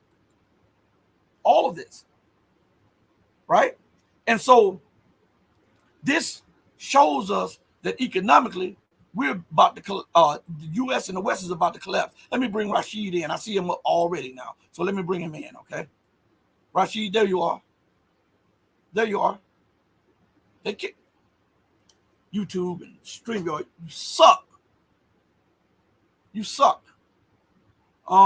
It says, let me show you something to show you what I'm talking about, how poverty is exploding everywhere. All right. Also, while we're talking about the UK, Germany, the Eurozone, until Rashid gets back in the booth. This is an article that just comes out. Now, I want you to understand all of this is happening while they're profiteering off of misery, while they are waging war, while they're sending your tax dollars and your money to Ukraine, to North Africa to fund covert operations to destabilize governments, nations, and leaders. While they send money to the Middle East to try to keep afloat the dictators that they bag. While they try to use money to deploy warships, weapons, missiles, and everything to Asia to try to confront China. All of this is happening now. And remember that if there's a drop in GDP, if your tax revenues are drying up, if your industrial output is collapsing, if your trade is collapsing, if you are deficit spending and projecting, oh, God dang it, StreamYard, my screen just froze again. My screen just froze again. Oh, man. I guess they don't want me to finish what I was saying about this. I think I'm going to end the show in a minute. I think they've gotten under my skin for the day. My back is killing me. And the thing popped off. Okay, it popped off. So, if all of those things decline, I was only supposed to be on here for 30, 40 minutes, but I'm on here for an hour and a half. And they are messing with Rashid. You saw what they were doing to my screen. You just saw what they were doing here. StreamYard, man, you guys got to stop this. And YouTube suppressing the numbers and the views and taking us out the search engine. They're hitting us. They're hitting us on all fronts, right? To try to prevent the growth of the show and to prevent the truth from getting out. But I'm telling you, today I'm not up for it. My back is killing me. So listen, with the West under a debt burden, deficit spending, collapse in revenue, collapse in tax revenue, collapse in trade, and yet the explosion of war, we're looking at them defunding their own republic, the American Republic. They're defunding the Western world by prioritizing war and the pushing of war on other nations. This costs money. You don't deploy warships without money. You don't deploy missiles and missile shields without money. You don't deploy troops without money. All of those are huge financial endeavors in the midst of a downward spiral of the economy, in the midst of a collapse in tax revenue and production in the economy. How is that sane or rational thinking or policy? Right? Listen to what this says about America. We talked about the UK. We talked about German output falling. We talked about the EU output falling. Remember, they're waging wars in North Africa. They're waging wars in the Middle East. They're waging wars in West Eastern Europe. They're trying to get ready to prepare for a war in Asia. And look what's happening in America, back home in America. Homelessness hits record high in U.S. That's the headline. Remember what I told you, that HUD office did a study, and after the study was over, they came up with the conclusion that it would take what? $20 billion, just a fraction of what they've spent on destabilizing the Horn of Africa or North Africa. Just a fraction of what they've spent on destabilizing the Middle East, and just a fraction of what they're spending on trying to pivot to Asia, and just a small smidgen of what they're spending on the Ukraine war. It would take $20 billion to eradicate homelessness, and another $20 to $40 billion to eradicate poverty completely in the United States. This is a study done by the HUD, I think, Housing and Urban Development, I think. This is what was done by a government institution, right? Yet they don't prioritize that. And look what we have now. Homelessness hits record high in the U.S. If this is not contempt for people in America, what is? You can prioritize weapons and missiles and funding the entire budget for war over in Ukraine, the entire civil government of Ukraine, the entire military architecture of Ukraine and intelligence architecture of Ukraine for the tunes of hundreds of billions, but you can't invest $20 billion to eradicate homelessness or $40 billion to eradicate poverty completely. The article says this: families with children saw the steepest rise this past year. The article goes right back to something. The Department of Housing and Urban Development has found, the same department that I'm telling you about that did the study on poverty and homelessness. It says more Americans are homeless than ever before, according to a report released by the U.S. Department of Housing and Urban Development on Friday. The agency blamed inflation, a shortage of housing, and the expiration of eviction protection measures adopted during the COVID-19 pandemic for the surge. Stop right there. There's something wrong with what they just said. One of the blames, they said the agency blamed inflation. That's true. And I think the eviction expiration, to stop people from eviction, I think that's also true. But it says a shortage of housing. That is a lie. Go anywhere in America and you'll see empty buildings, empty houses, empty businesses everywhere. They just don't think you're important enough to put you in one of them. That's why you have all the news lately about squatters taking over homes. If there is a lack of housing, how in the hell can squatters take somebody's house, take their property? For the squatters to get in there, there must not be any occupants of those places, right? So that right there is them trying to cover themselves for the misappropriation of government funds that are taken from people's taxes, okay? Let's go further. It says, HUD's annual count of homeless Americans reached 653,104 in January. That's a lie too. It's way more than that. It says the highest number on record since the agency instituted its current system for counting the unhoused in 2007. The figure represents a 12% increase over last year's count, with 70,650 homeless individuals joining or returning to the population. Now, I'm going to stop right there for a minute. Is that not a spit in the face to Rashid? Is that not a spit in the face to me, Nicole, and other people? Is that not a spit in the face to Holly, Flying Crocodile, Incognito, and other people who pay some sort of taxes some type of way? for them to prioritize 60 or 80 or $100 billion to fund the Ukrainian government's budget that takes care of all government institutions in Ukraine, the military, the intelligence service, and all civil services to get their pensions and their retirements and their pay for them, and yet will not take $20 billion and eradicate homelessness. Do you see America defunding herself? Oh my God. Do you see these are some of the building blocks which are being removed from the American empire, which is causing the collapse of America, which in turn means the fall of Western hegemony globally. I see Rashid in the booth, but I see him going in and out. I'm almost so sick and tired of StreamYard messing with the stream right now. I'll try to bring him in a second, but it's starting to really make me mad.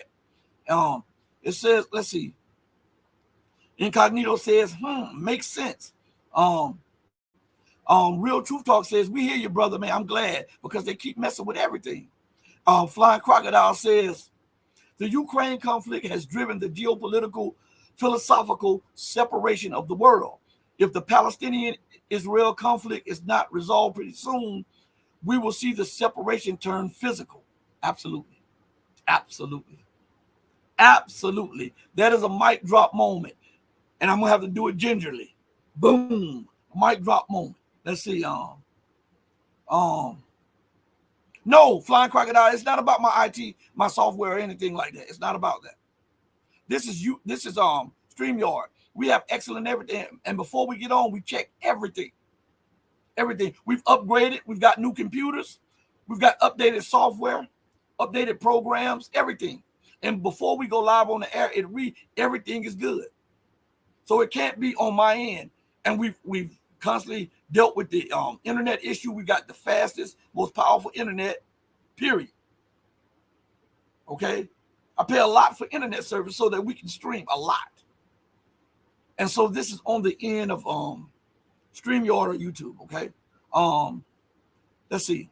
Flying Crocodile also says, the Rockefeller Institute released a white paper in 2011 that outlined the WEF, the WHO agenda, a refresh of the protocols of the learned elders of Zion, the deliberate destruction of economies. I don't know how deliberate the destruction of the economies are. I know America and the West try to destroy everybody else's economy, but I believe the blowback effect is so great. And because they have been smitten with derision, it looks as though they are purposely sabotaging their own economies. And I think because, most people don't know, when you're inebriated, when you're drunk, you often do things that are misguided. You often do things that other rational, sober people look at and say, that's insane, that's crazy. There's no way that person could purposely do that. See, you're saying that from a sober view, but these people are drunk. They are inebriated on empire. And so a lot of them, as they try to defund and destroy other institutions around the world, other governments, other nations' independence, there's a blowback effect. Remember what I constantly tell y'all, that science tells us, and this is at the base of science, that for every action, there's an equal or greater reaction. The equal or greater reaction is the blowback of the policies that it initiate on others. And when it comes back on the empire and the Western world, it seems as though they are deliberately trying to destroy their own economies, when in reality, this is the ramification of their policies that they initiate against others. And when God blinds you, when God smites you with derision, you are high on the power that you used to have, and the person and the influence that you used to be able to exert. And so you make a lot of missteps because you can't see the forest for the trees because you've been blinded. And that's what's going on with the leadership in America. That's what's going on with the leadership in the Western world. This is a time like no other. One world is going out and a new world is coming in. And science also teaches us that no two objects can occupy the same space at the same time. One must be removed for the other to occupy that space. And if you see me glaring and grimacing, my back is killing me right now, and I'm gonna have to get off short. I'm gonna have to. My back is killing me. No two objects can occupy the same space at the same time. For one to occupy the space, the other must be removed from that space. And so we see a new world, a new paradigm merging in on the old world or the old paradigm. And what is happening is panic. And when you panic and when you drunk, guess what you do? You initiate and push irrational, illogical, and unsound doctrine and policies. That's what we're watching with American politics. That's what we're watching with European politics. And we're watching the collapse of the Western world in real time as a new world, a new paradigm merges in on the old world. That's what we're seeing. So you also says let's see, incognito, I know what you're coming on. A big slap in our faces, absolutely. Incognito, I believe, is talking about how America can take your tax revenue or print money and saddle people with debt so that they can fund war while you're homeless, when all it takes is 20 billion to eradicate homeless. Now I'm gonna bring Rashid in. I see him in here now. I'm gonna bring him in, but I wanna address what you just said. It's a big slap in the face, right? And I'm gonna tell you why it's a slap in your face. And I'm not gonna go into religious dogma because that'll get me kicked off YouTube. I'm not gonna go into ideology because I already know if they're doing this to me and Rashid right now, they might just delete everything. So I'm not gonna even go into that. But I want to tell you something. When it comes to this and not funding the average person and how their deficit spending like there's no tomorrow. You know why they're doing it? Because for the American empire, there is no tomorrow. There is no tomorrow. The reason that they're spending into oblivion is because they understand that the financial hole that they now find themselves in, they cannot extricate themselves in. Think about this. America's debt, her public debt, is $34 trillion, right? That's what we see, $34 trillion. Her private debt is somewhere in the hundreds of trillions of dollars. The bond market or the debt market is in the quadrillions, right? Now, there are some estimates says that the global economy is between 75 trillion and 120 trillion dollars, whichever one you want to take. We're gonna be generous. Let's give them 150 trillion, right? America is the largest and the greatest debtor nation in the history of the world. Even if we grant the entirety of the global economy $150 trillion, you would have to do that on multiple levels to try to extricate America from her debt. Because remember, matter of fact, let me show you how bad her debt is, okay? We're going to go back to an old clip I played, and I'm going to do this so that you can understand just how bad things are, all right? All right, this is from a professor of economics. Listen to what he says, okay? It's very important that you understand. And remember that this happened, I think, this interview is happened somewhere between 2010 and 2015 or 2010, 2013 or something like this interview. And it was on RT, okay? And I cut it up into clips and I play it from time to time. I want you to understand just how bad the debt situation is. So I'm going to play it in two clips. One is 6 minutes, and then we'll come back. Then I'll play it again. I'm going to stay on just a little bit longer because I don't want to leave anybody out here hanging, even while my back is hurt. Then we're going to play the second clip. And after that, we're going to hear what German national professor William Engdahl, F. William Engdahl, has to say about the situation that America finds herself in. But first, we're going to go to the economics professor because it's very important you understand the situation. This is the fall of America. A lot of people don't know that. They believe that she'll bounce back. Time is against her. Everything is against her. All of the economic barometers are pointing towards the collapse. And you can't make God a liar. You can't make math not be math. I don't care how much you add up 1 and 1, it'll never give you 2,000. It's always going to be 2. And so the economic barometers are pointing toward not just a collapse, but a collapse on a scale that is, as Gregory Mannarino often said on my show, that will be biblical. Okay? Biblical. So I want you to listen to what he has to say about this. Lawrence Kotlikoff, economics professor at Boston University. It's a pleasure to have you with us today. It's great to be with you and great to be in Russia. So you're the one who states that America is broke and is even in a worse state than Greece and Ireland. How so? What exactly do you mean by that? Well, we economists look at all the bills the government has to pay, and in the U.S. case, we have enormous bills that have been kept off the books that are not official debts, but they're very real.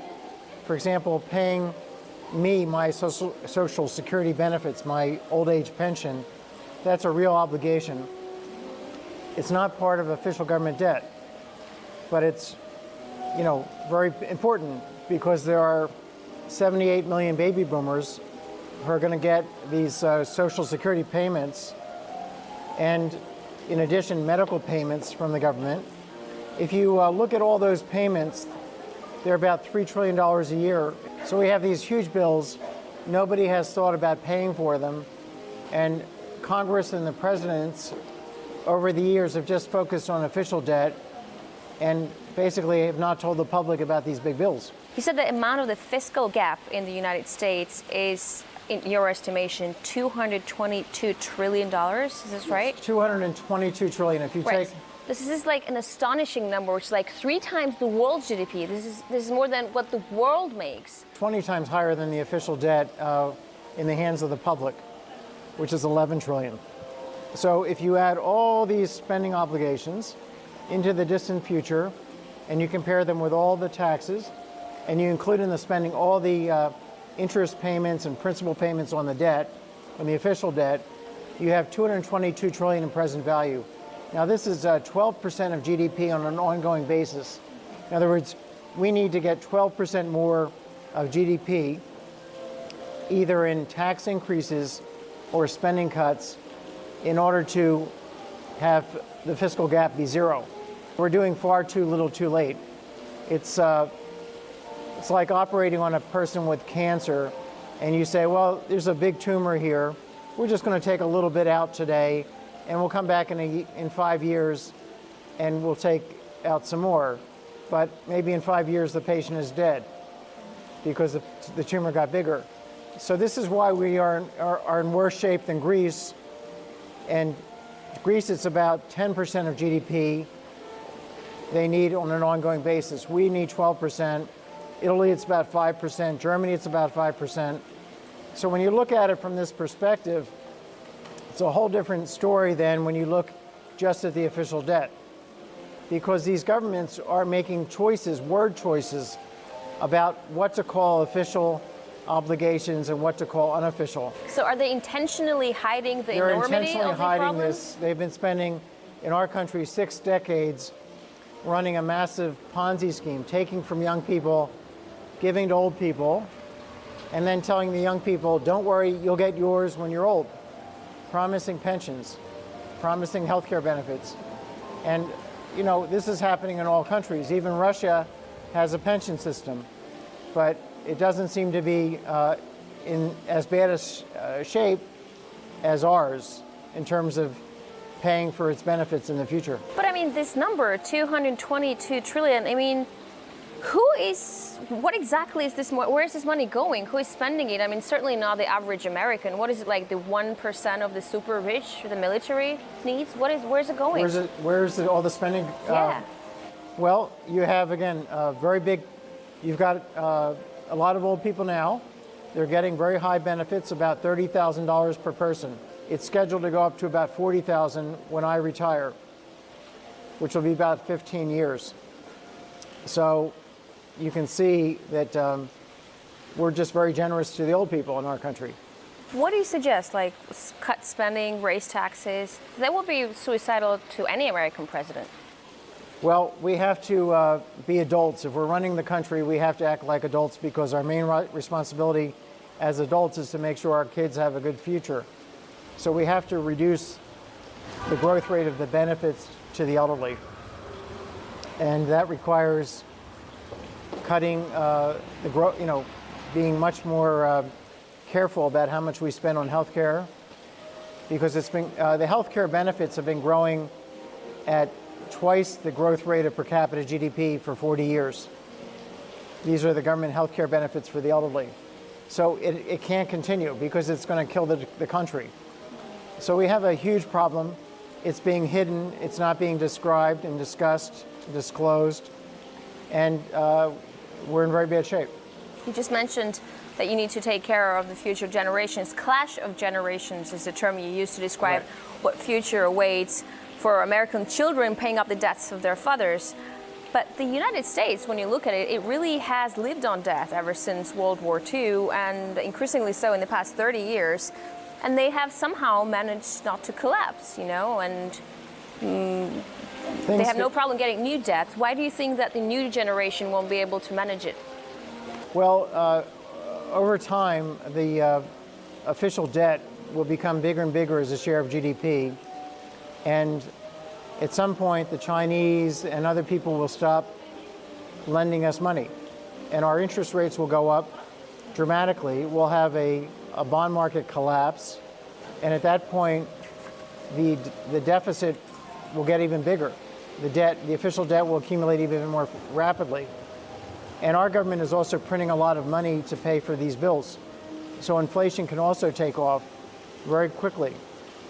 So I see big problems, and they may not be in 30 years, they may be in 5 years or 2 years, that the Chinese and other people start to understand how bad the situation is.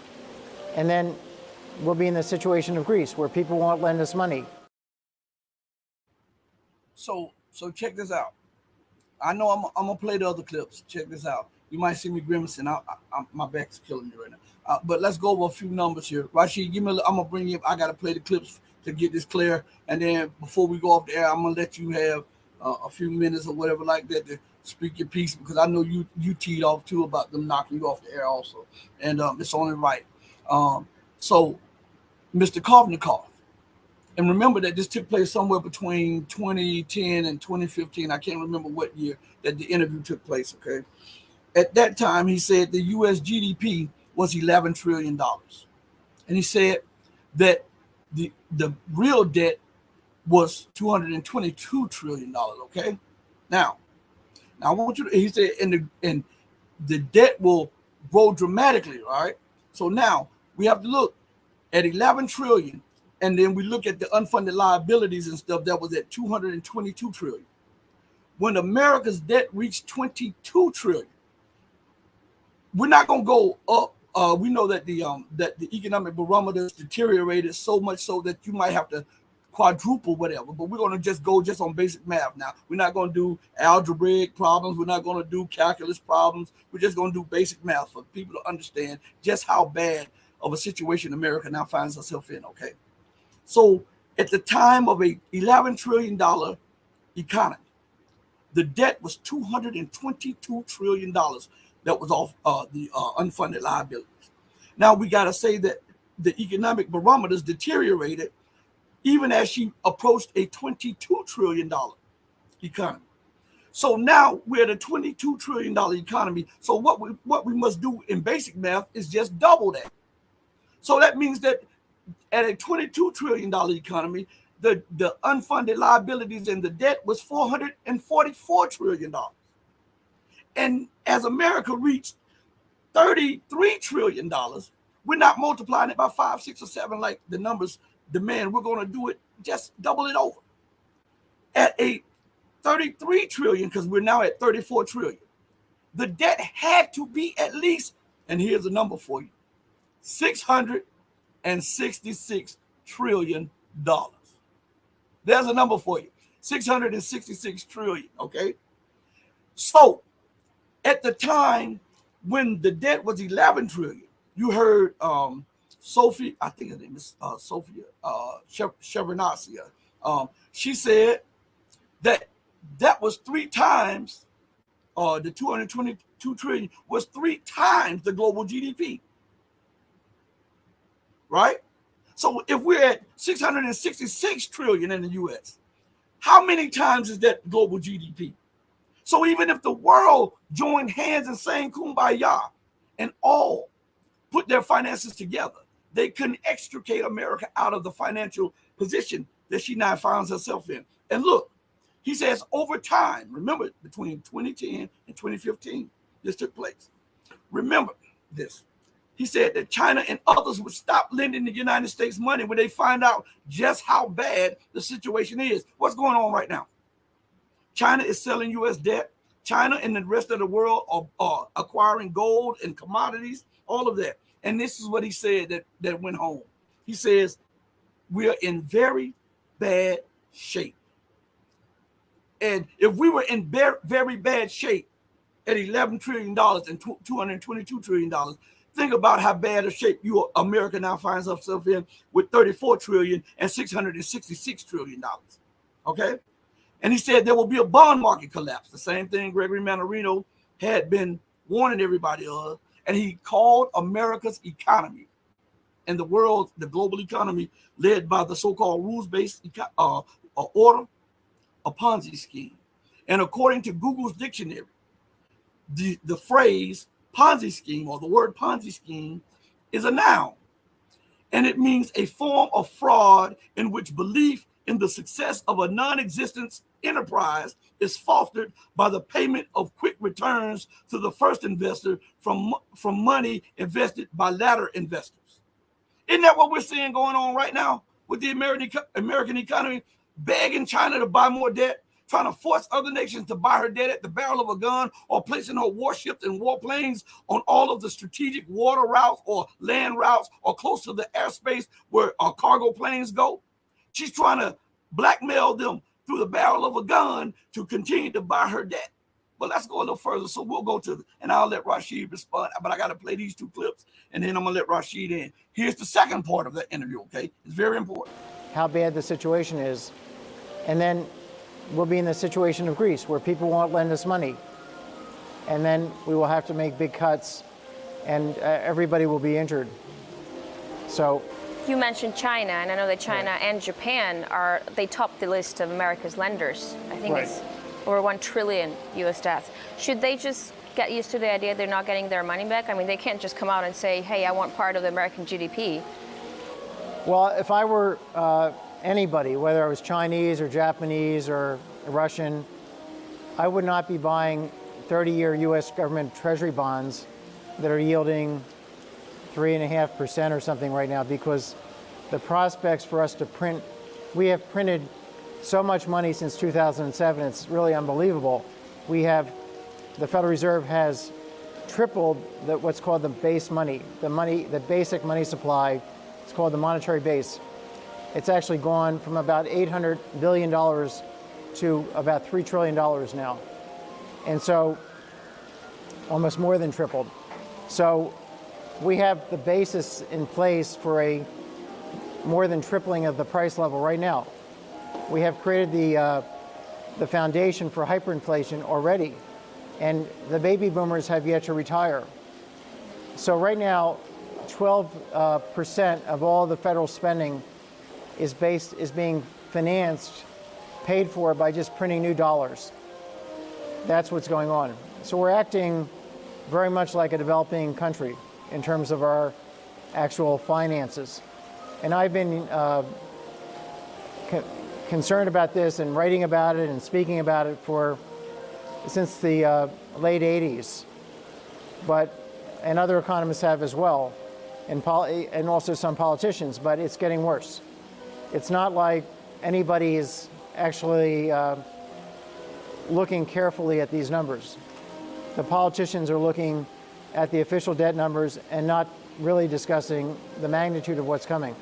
You know, a lot of people who think like you, who are critical of the current American financial system, have come out on the street in the Occupy Wall Street movement, and they've voiced their concerns and their protests.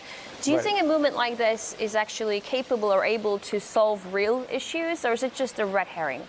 Well, Occupy Wall Street was concerned about inequality, and they were concerned about what Wall Street was actually doing.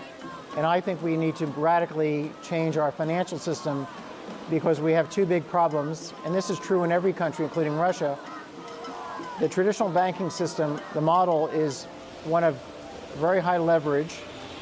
Banks borrow a lot of money, promise to repay, and then there's opacity. They take the money and they do something with it, but they don't tell you what they're doing with it. So people get very concerned at some points about whether the banks actually can repay.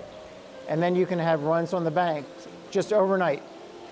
So it's a very unstable situation when you promise people things and then you don't show what you're doing with their money. And that's what happened with Lehman Brothers and Bear Stearns and Merrill Lynch and all these companies that went under one after the other. Everybody started worrying because they couldn't see the assets. So what we need to do is get rid of this faith-based banking. We need to have no leverage, and we have to have transparency. The government has to disclose what the assets are. The government has to do verification and disclosure. We should have the government agency verify that somebody's mortgage is actually a reasonable mortgage, that that person has a job, that person has an income, that person's house, which is collateral to the mortgage, actually has this value. So we should not have any liar loans. And then we should also have all the banks become what are called mutual funds, which just sell shares to these funds, so that they're taking all the money on an equity basis. They don't borrow money, they just sell shares of stock. The money comes in, and then they buy these disclosed assets, the mortgages, for example. And then if you have equity-based finance, then if the mortgages don't work out, somebody doesn't repay, the shareholders take a loss, but the financial intermediary, which is a mutual fund, never fails. It never goes bankrupt. So you have a banking system that can never fail if it's made out of equity financed mutual funds who are buying transparent, fully disclosed assets. That's what we need. And that's what the protesters of Wall Street didn't know what they wanted, but this is really what they need, what they wanted. Now, what we need is also protesters among the young about their fiscal treatment. That's a different thing. That's the thing, the fiscal cliff and the possibility of America defaulting that we hear it a lot around us. Is this a symptomatic agony, or is it maybe artificial political crisis? I think young people don't fully understand how bad they're being treated. In the debates, in the entire campaign, not one of these two candidates talked about the magnitude of the problem.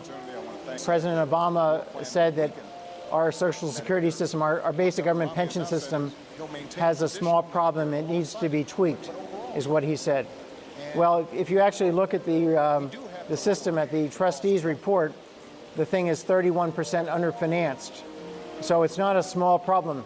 According even to the Social Security actuaries, it's a huge problem. So, he's on a different planet from the reality. Romney felt that we could just lower taxes and get more revenue.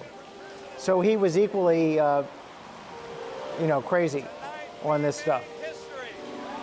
And unfortunately, we have children whose futures are at stake here. And they're also under a lot of pressure in other ways, because they're competing with a lot of people all over the world. And they're also competing with these new smart machines that are taking people's jobs away. So in our country, when you go to a grocery store or a drugstore, the checkout person is a machine. There's nobody working there. It's just a machine these days. There's actually maybe one person to help you use the machine. And so that's replaced lots of jobs. So we have young people who are having trouble finding jobs. Even college graduates are having trouble. Lawrence Kotlikov, thank you very much for a very interesting insight that you gave us on the ongoing financial crisis, and it's great to have you with us again. My pleasure. Thank you. We see that situation, and there's some key words before I move to the third and final video clip, and then I'll bring Rashid in. He's been waiting patiently, and I've been trying to get this information out to you all. So there's some key words that were used. One of the key words is talking about the United States being insolvent, right? And the word insolvent, according to Google's dictionary, means it's an adjective, and it means unable to pay debts owed. And it says similar bankrupt, unable to pay one's debt, ruined, collapsed, defaulting. Now, if America is constantly lifting her debt ceiling, that means that she's unable to pay the debt because she hadn't paid it off, right? And she continues to move the bar, she moves the line, all right? If she continues to deficit spend, right? What in itself, what is deficit? Matter of fact, let's go to the dictionary real quick, all right? So we can understand. And you got to understand these words, please, so that you can understand that we are in the collapse, all right? Here we are right here. All right. It says, meaning of deficit, a noun. Deficit, the amount by which something, especially a sum of money, is too small. Shortfall, deficiency, shortage, undersupply, slippage, indebtedness. So if America is constantly deficit spending, that means that she does not have the wherewithal to pay her bills. She's projecting it. She's saying that we'll get this from these people, or we'll get that from this and this and this. And the more she does that, the more indebted she becomes as a nation, right? So again, remember what we just read. We just read Ponzi scheme. We just read insolvent, and we just read deficit. And one thing that they kept saying was default. America will eventually default. And the word default is a verb. It means fail to fulfill an obligation, especially to repay a loan or to appear in a court of law. Fail to pay, not pay, renege, fail to honor, back out, backtrack. So again, before I play the second clip, the reason, because some of you don't understand, the reason America continues to deficit spend and spend like there's no tomorrow is because she has now been ensnared in such a debt trap by her arrogance. See, God allowed, he allowed her, because she was arrogant, to remove that basis which kept her in check. The gold and silver standard, the so-called Glass-Steagall Act, all of these other things. God allowed that in her hubris and her arrogance, how she was drunk. And now she finds herself, she awakens and finds herself in unpayable debt. She's no longer 11 trillion economy and 222 trillion. She's 34 trillion and at least 666 trillion in debt. The global economy cannot pull her out. And listen to what Mr. F. William Engdahl has to say about this.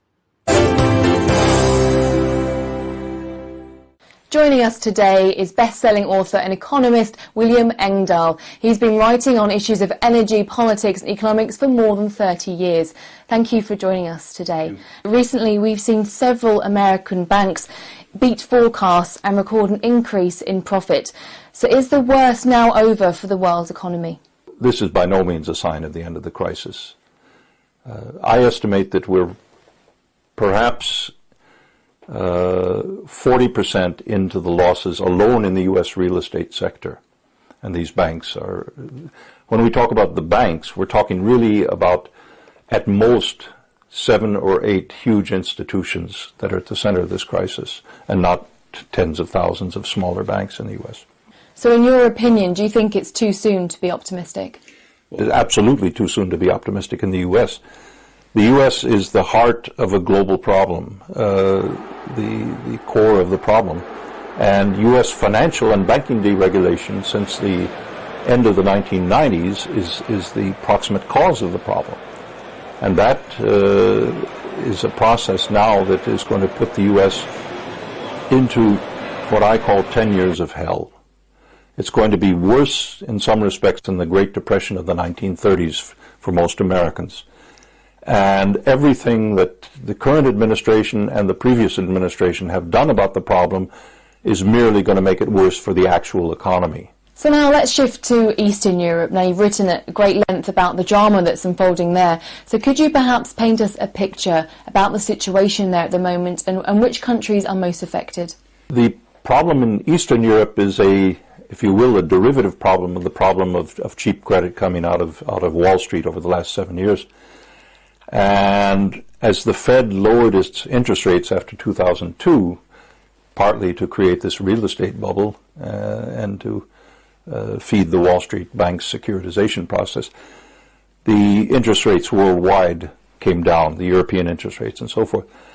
So banks in Europe were able to borrow money very cheaply and lend it out to Eastern European countries that were in the European Union, like Poland or Hungary or the Czech Republic.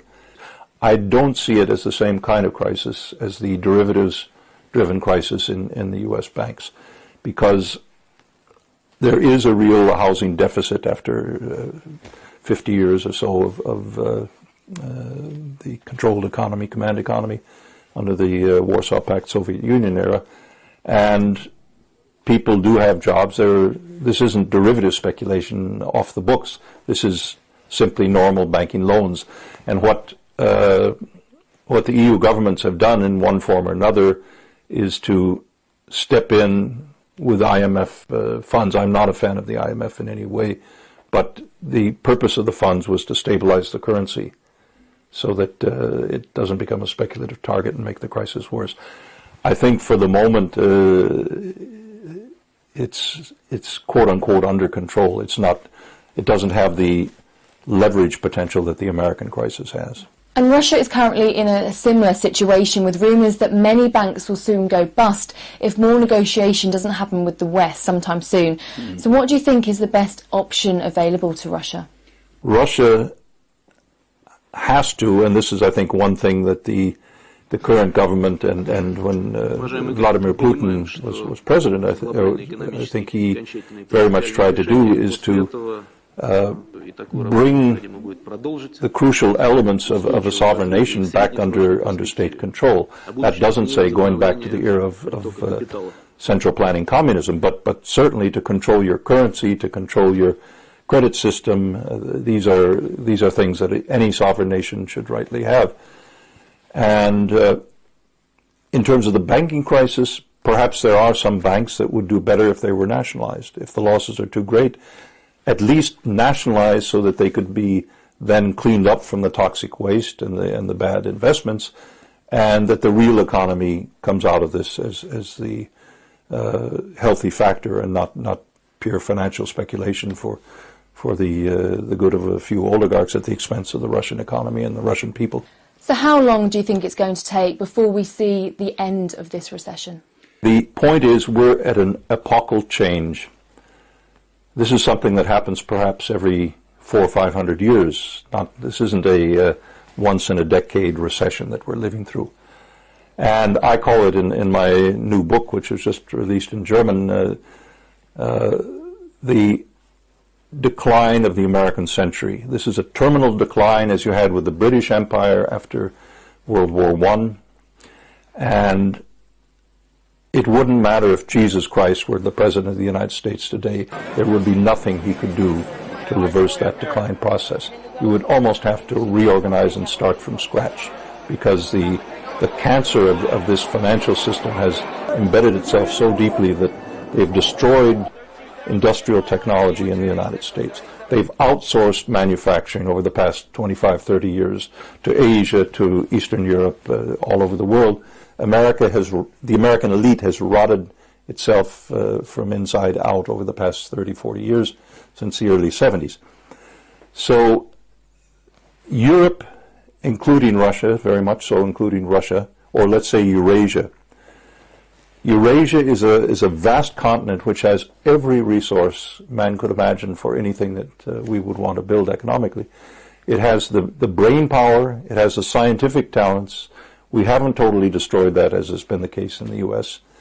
And that is all we need. It has the raw material. Russia has unlimited technology for unlimited resources of natural gas and oil. The Russian geology is light years ahead of American and Western geology, geophysics, let's say, because it is based on real earth science, real physics, and not on hocus pocus to hide the fact of how much oil the world has. So there is nothing that's lacking. The decision in the Western Europe, in the European Union, is for many European elites, I know this from discussions here in Germany in the recent years, they have to make a choice, and they're schizophrenic about that choice right now. Either strengthen the Atlantic Alliance with Washington and go down with the sinking Titanic called the American century, or carefully try to reorient the supertanker called the European Union and build bridges of cooperation with Russia above all, with China above all for economic markets and whatnot. And what are your thoughts on the US President Barack Obama? Do you think he is the man to control this situation? No. To my mind, and I said this in print a year before Barack Obama became president, the American power establishment, since the time at least of Abraham Lincoln, with the possible exception of John Kennedy, has never allowed any candidate to get near the White House who they don't totally control. And that we see that in the case of President Obama. So there is nothing that the Obama administration is doing to rock the boat. He is merely, if you will, a cosmetic change. What do you say? Old wine in new bottles, and that's Barack Obama. He's simply an attempt to deceive, to put the rest of the world off balance. But I think it's certainly wearing thin in the American public. They realize he hasn't done anything fundamental to improve their situation, and he has perhaps another 2 or 3 months before he becomes, like George Bush, the most hated man in America, I think. You touched upon George Bush there. Now, one of your books that you wrote about looks at the hidden history of oil and money and how that is the hidden cause. So that's part one of that, and we're not going to do the part two of that. But listen, and I'm going to bring Rashid in just a second. I got to get the definitions down. So there were some words spoken that are central to what we were just talking about with the collapse of the Western world, the fall of America. He said that America is the heart of the problem, financially and politically. He was talking about politics. He was talking about economically. He was talking about militarily. And according to the Google definition of that, it says the phrase "the heart of this problem" is perfectly correct and usable in written English. You can use it to refer to the core, central, or essential part of an issue or problem. So he says that America is the core or the essential part of the problem. She's the issue with the problem, with what's going on economically. Her corruption is unbelievable. So as he said that, he said something else that was close to that. And he says that she's the core, right? And so the dictionary says core is a noun. And it says the tough central part of various fruits containing the seeds, the part of something that is central to its existence or character. So we know that America is the most dominant power of the Western world. We know that she is the weight-bearing pillar of Western hegemony. So she's centered. She's the center of the so-called rules-based order. She's the center of so-called Western-dominated trade, Western-dominated politics, the Western world order. She's central to that, right? What did he say?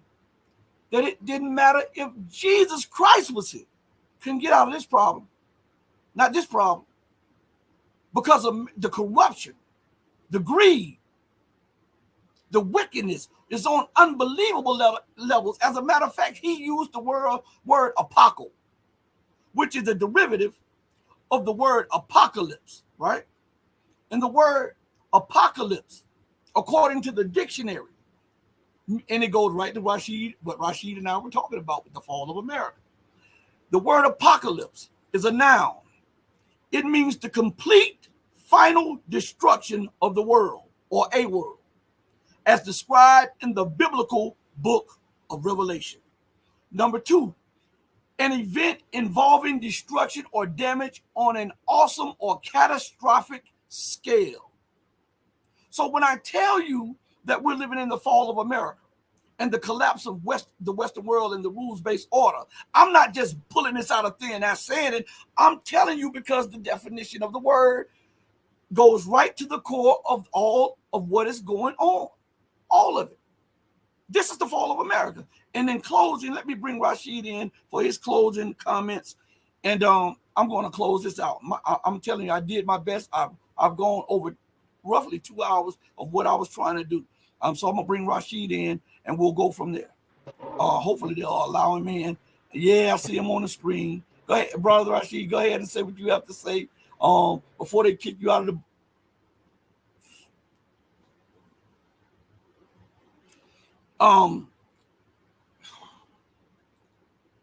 as you can see, I'm just livid with this. This is crazy here. This is crazy, right? Man, listen, I've enjoyed each and every one of you on this platform. I've enjoyed Rashid being on here, but they seemed like they didn't want to give him his chance. So on that note, I'm going to go out the same way that I'd always come in with love in my heart for you if you love the truth. Remember to join us tomorrow morning. Tomorrow at 1 p.m. Central Time, we'll have Larry Johnson.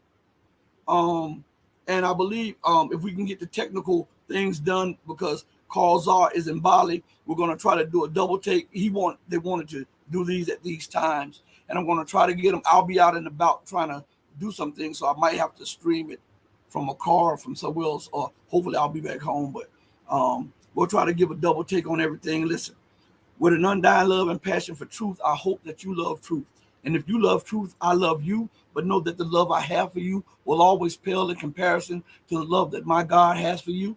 Until we next speak again, stay strong, stay true, but above all things, stay righteous. And remember, do righteous, do right by people, not because people are watching, but because it's the right thing to do. I apologize to my good brother Rashid for what they've done to him on StreamYard. They continue to play these games, but I have no control over it, and I'm about to go lay down. I really appreciate all of your time that you've given me.